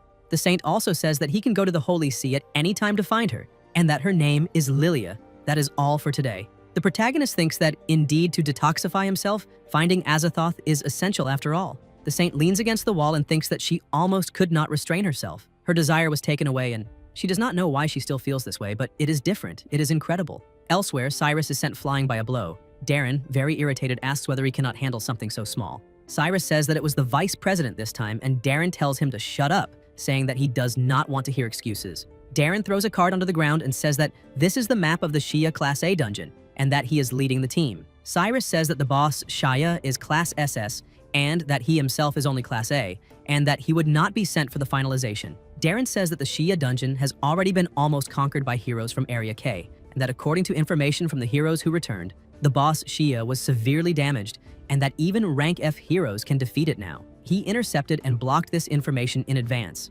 Now this is Cyrus's chance to take advantage and secure the position of captain. Cyrus becomes excited and says that this time he will definitely succeed. Elsewhere, someone pours plasma into Shia's mouth. It is Azathoth, saying that after drinking so much of her plasma, his body should be recovering now. Shia smiles and quickly stands up, saying that he has been completely revived. Smiling, Shia says that she saved him once again and asks whether there is anything he can do to repay her, saying that he does not want to owe anything. The demon god replies that it is simple, that he only needs to eliminate a human. The protagonist elsewhere observes Azathoth's location and says that she traveled to such a distant place. The vice president approaches and says that he made a significant contribution this time, that Area Z will cooperate with the Holy See, that their strength has increased considerably, and that if he has any request, he can let them know. Cirrus asks for the position of captain and says that with that position, he will have the right to choose which dungeon to go to. He goes home to prepare, will leave the city at noon, and thinks that he only has 49 days left and cannot waste any more time. Charlton asks whether it is that urgent and says that they are currently understaffed at the guild,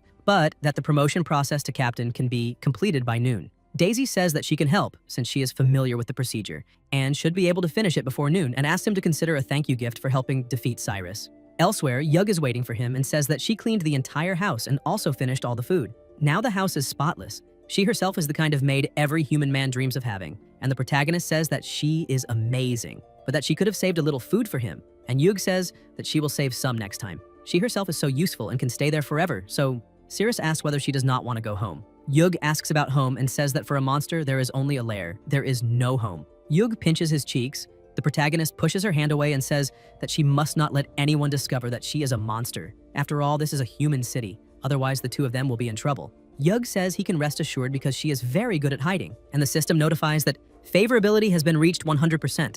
After getting closer to her, the value increase doubles. Yug says that now her job is done and that it is his turn. Cirrus asks his turn for what? And Yug says that in the dungeon, she blocked several hammer blows for him and used a lot of magic, and that he promised to pay double. The protagonist thinks that getting closer to her can give him more strength, which would be very useful for the journey ahead, assuming it is a gain. Elsewhere, someone is driving. It is Daisy, saying that she should be arriving at Cirrus's house soon.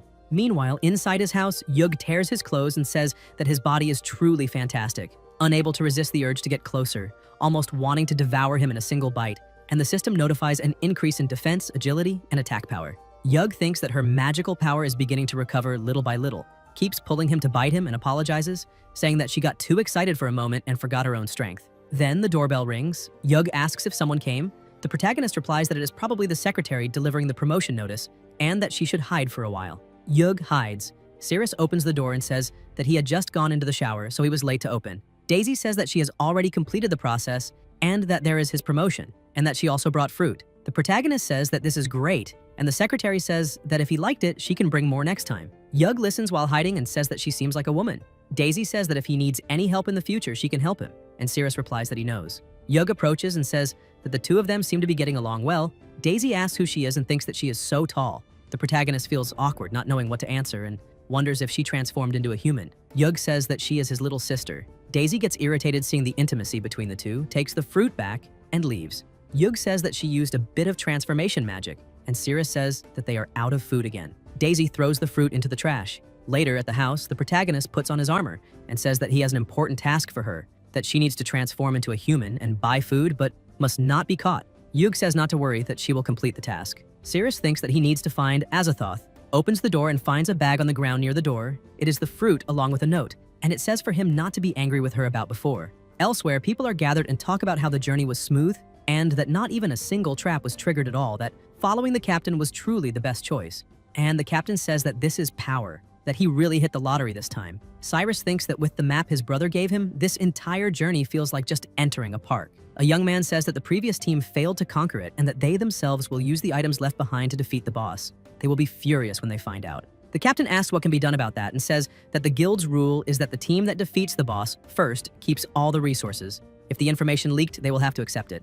On the other side, the monster falls to the ground and the system notifies that a rank A monster, a rock giant, has been defeated, and that the map of this area has been obtained. The protagonist says that his stats have increased significantly and that defeating rank A monsters is already a breeze, thinking that all of this is thanks to Yug. He says that Azathoth advanced deep inside the dungeon all the way to the boss room. Later, elsewhere, the team hears a noise, and Cyrus tells them to stay alert because there is something to the left. They notice someone approaching. The captain watches carefully and realizes that it is Cirrus, wondering what he is doing there and whether he came to steal the victory. He asks what Cirrus is doing there, and the protagonist replies that he is there just like them, hunting monsters. Cyrus asks where his team is, and Cirrus replies that he came alone, is in a hurry, and thinks that running into them is bad luck. The captain wonders whether he is conquering this class of dungeon alone, and thinks that Cirrus must know that the boss Shia is weak. This guy is even greedier than he is and wants to take all the credit for himself. He shouts for everyone to move quickly, thinking that he cannot let him find the weakened Shia first and steal the credit. The protagonist opens the map, and the system notifies that the map has been opened. All items will be requested. The bunker scepter, this sword, and the paths ahead will switch from left to right, and they can be used to deactivate or activate traps. Cyrus thinks that according to his brother's map, there is a fork just ahead. The path on the right is a dead end, and the one on the left is the correct one. They start running. The captain looks at Cirrus and thinks that this sword cannot be drawn, seeming that his intelligence is not as good as his own. As soon as he takes the left path, he will seal it behind himself. Cirrus will receive no credit until a monster appears. They look and realize it is a dragon, and a woman is striking the enemy. Cyrus wonders why there is a dragon there, and thinks that his brother's map and the information did not mention this. The dragon swings its tail, destroying everything around it, and the captain says that the wall is collapsing and that they must retreat. The dragon is about to fall from the blow the woman just delivered. The warrior attacks it again, and the captain says that the dragon is falling and that they should dodge. The dragon crashes to the ground, and Cyrus is shocked to see that she brought it down with her bare hands. The warrior also lands on the ground. It is Dapen, rank S from Area K, and she asks which area they are from. The captain says they are from Area Z, a team from Area Z, and Dapen asks whether they are also there to conquer the Shia dungeon. Cyrus answers yes. Dapen says that Area K did not request support from Area Z and asks whether he is trying to compete with her. The captain thinks that fighting Dapen would not end well. Cyrus says that if they cannot cooperate, it would be an honor to fight alongside her. Dapen replies that he probably will not have that chance. She never cooperates with others. Only the weak rely on others. An item begins to float near her ear, and a voice asks for help, asking whether there are any heroes nearby and saying that there is a dragon there, requesting support. Dapen says that if he is afraid, he should go home and not cause trouble, and that they are not qualified to be her rivals. When she returns, she does not want to see any of them, and they should take this as a warning. A noise is heard. Dapen begins to fly and thinks that, judging by the sound, it should not be very far from there. The protagonist is impressed that she can fly. The captain thinks this is the perfect opportunity. Before that woman comes back, he himself will find the boss Shia and finish this, because with this map, he will definitely succeed. Cirrus says that they are in such a hurry. There should be a mechanism there. The captain, together with his team, goes in, and Cyrus says that he sealed that place, that all the credit will be theirs. The system notifies that magical power is being depleted rapidly. The protagonist draws the sword, and people notice the area trembling. The system notifies that the bunker scepter has been obtained, and Cirrus says they will follow the correct path. The captain says that the people from Area K already eliminated all the monsters on the way to the boss room and that they should reach it soon. As for the monsters on the other road, that is uncertain. Cirrus came alone and is definitely finished this time. He thinks Cirrus wants to compete with them and says that they have already wasted enough time and should move quickly because they are already one step ahead. A warrior tells the captain to look ahead. When they look, they see several wolves, and Cyrus asks what is going on, saying that there should not be any monsters on that road. The wolves charge toward them, and the captain orders everyone to prepare for battle. In Shia's boss room, Azathoth is sitting and says that she is exhausted, that she has never seen a monster drink so much plasma, and warns Shia not to disappoint her. Shia says that he feels his body different from before, with a constant flow of power emerging from him. Sadiel asks whether he can really eliminate that human, and the demon god replies that in terms of pure strength he definitely can. But Sadiel says that that human seems to grow stronger during battle. Azathoth says that not this time because all the monsters in that dungeon are male. On the other side, the protagonist realizes that there is a pack ahead and says that after exhausting so much magical power, he will try to use the sword he just drew. The system notifies that using that sword to cut the indicated points can activate mechanisms. On the ground, an arrow storm is triggered until something emerges from the soil and numerous arrows strike the wolves. They try to advance but are cut down by the arrows. Cirrus thinks that their hides are quite tough, but even so they keep coming at him. The protagonist swings the sword, cutting a wolf in half. Another tries to charge, but Cirrus raises the sword and strikes it head on. Meanwhile, on the other side, Cyrus and the team run in panic, saying that those wolves are definitely stronger than rank B ones. They run very fast, but realize that the gate is closed. The warriors say they are screwed because the path they came through was sealed by the captain, and now they are in serious trouble while the wolves chase them. Cyrus orders them to hold the wolves back while he checks the map to find a way to open the gate. The warriors raise barriers and tell him to hurry because they will not be able to hold them off much longer. The captain studies the map and realizes that it only shows mechanisms to seal the gate with no mechanism to open it. On the other side, the wolves charge together with their mouths wide open, but the protagonist dodges both and takes an attack stance. The system notifies Stone Gate. The two wolves rush forward. Cirrus moves the sword to close the gate and crushes them. On the other side, the gate opens, and the warriors say that the captain opened the gate. Cyrus wonders how the gate opened by itself. The captain tries to run, but a wolf bites his leg. On the other side, the protagonist says it was easily dealt with. The gate opens again and the wolves are crushed. On the other side, the gate closes, and the wolf that bit the captain's leg has its body torn apart as it is crushed by the gate. Cyrus's foot is injured. On the other side, after Cirrus eliminates the wolves, he walks away. On the other side, a warrior helps the captain walk and says that his leg is already severely injured, asking whether they really need to continue because he feels that the monsters there are unusually strong and questioning whether they should retreat and rest for a while. Cyrus says to keep moving forward and thinks that he has the map. If he goes back now without any credit, his brother will definitely kill him. All the monsters there have already been dealt with. The structure of the road matches the map perfectly. This is the correct path. The map was drawn in reverse, and his brother almost got him killed. They stop walking and realize there is another fork in the road asking which path they should take this time. The captain thinks that the map shows the path on the right, but tells them to take the left path. On the other side, the protagonist follows the path indicated by the system until he reaches the boss room and is surprised. He wonders why he is outside the room. Shia says that if he is capable of pushing the bunker scepter, then he must have some ability. Cirrus says that Azathoth must be inside that room. Shia replies that he will take his head to his goddess. The protagonist asks about the goddess and whether he thinks Azathoth is female. Shia answers that she has a proud chest, fair skin, and a faint fragrance that never fades, asking whether she is not a woman and what else she could be, a man. The protagonist grips the axe blade and says that he can think whatever he wants. An axe is summoned and flies toward the enemy, but it is shattered by a single punch from Shia. Cirrus is shocked that he does not even need a weapon to deal with attacks. Shia moves rapidly, charging at him, asking how he dares say his goddess is a man, declaring that it is disrespectful to her and an insult to himself,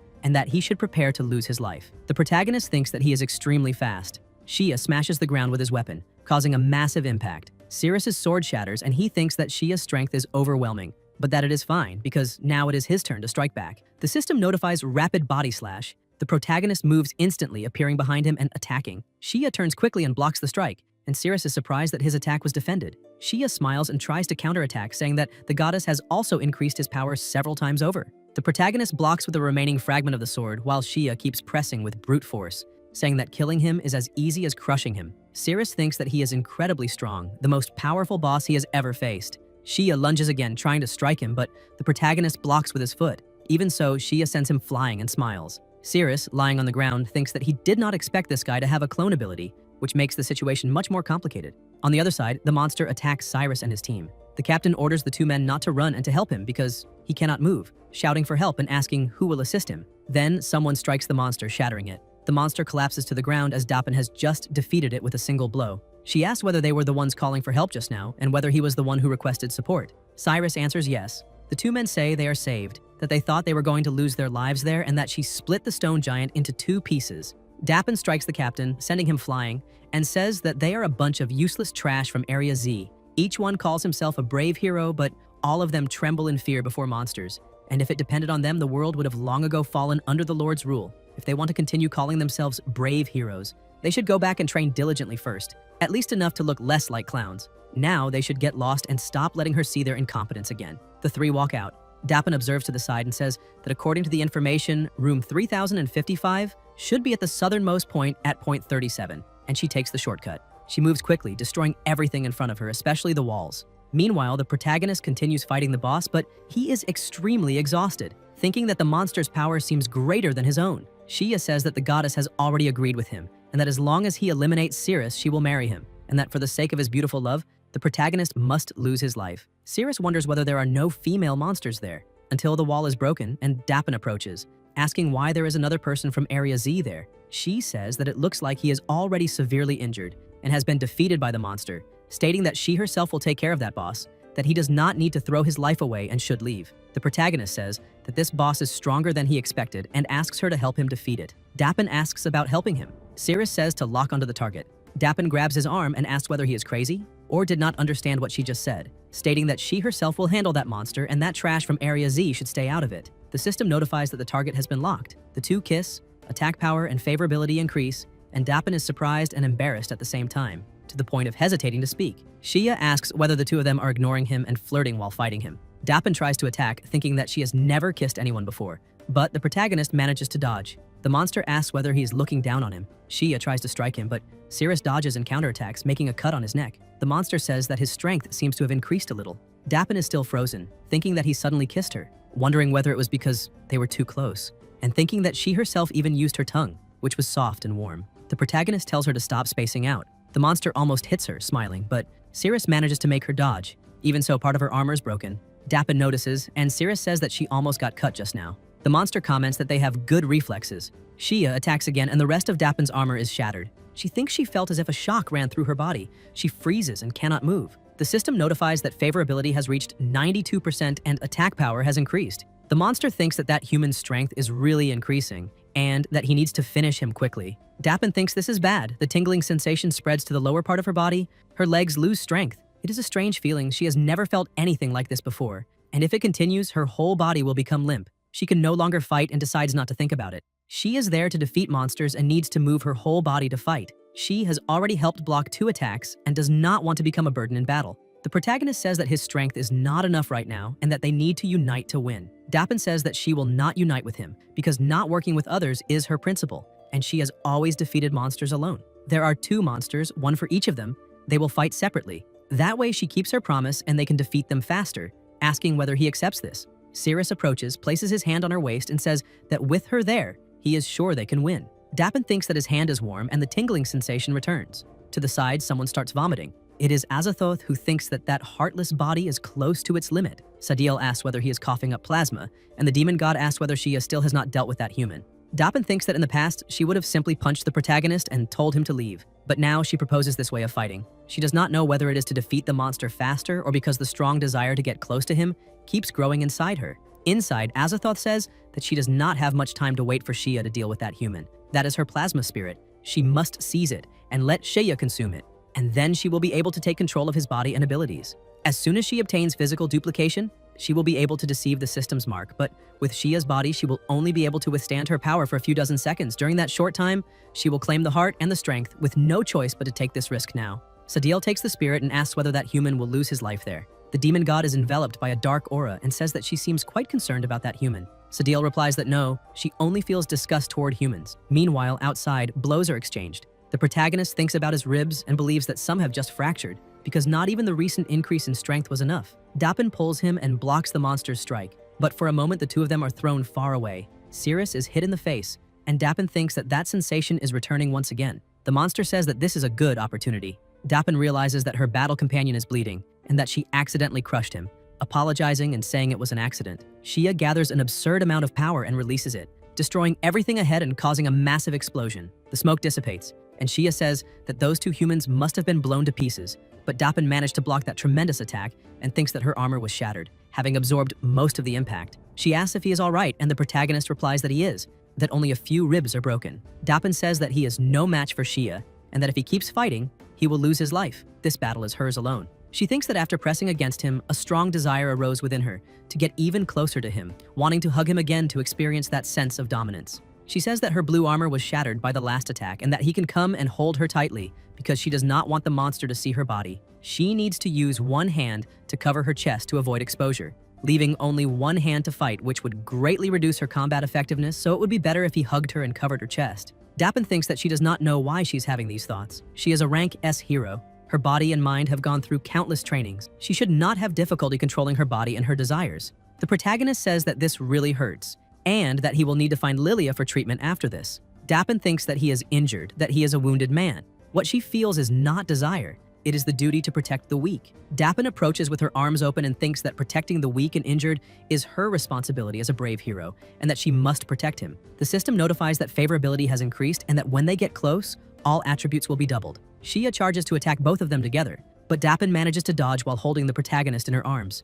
Dappen thinks that her body is starting to react again. The sensation is even more intense than before, as if a flame were burning inside her. She is a brave hero and must overcome these difficulties. He is completely enveloped. His body is soft yet firm and strong, and Cirrus's attributes keep increasing. Dappen lands on the ground again and says that she is holding him to protect him while he is injured, so she should not think too much about it. Naturally, both he and she are hypocritical people, and all of this is a necessary sacrifice to defeat the monster. The monster watches them and uses his clone ability, saying that it has been increased fourfold, the limit of what his body can endure. Dappen says that the monster has split into 4, and the protagonist thinks that, just to be safe, he will stay like this for a little longer. Sadiel thinks about what Azathoth said, that she drank his plasma and resonated with her body. If he loses his life, she will not survive either. Sadiel stands still, lost in thought, with the mushroom in her hand. Guys, if you enjoyed the video, leave a like, comment, and subscribe to the channel so you don't miss new content. Thank you.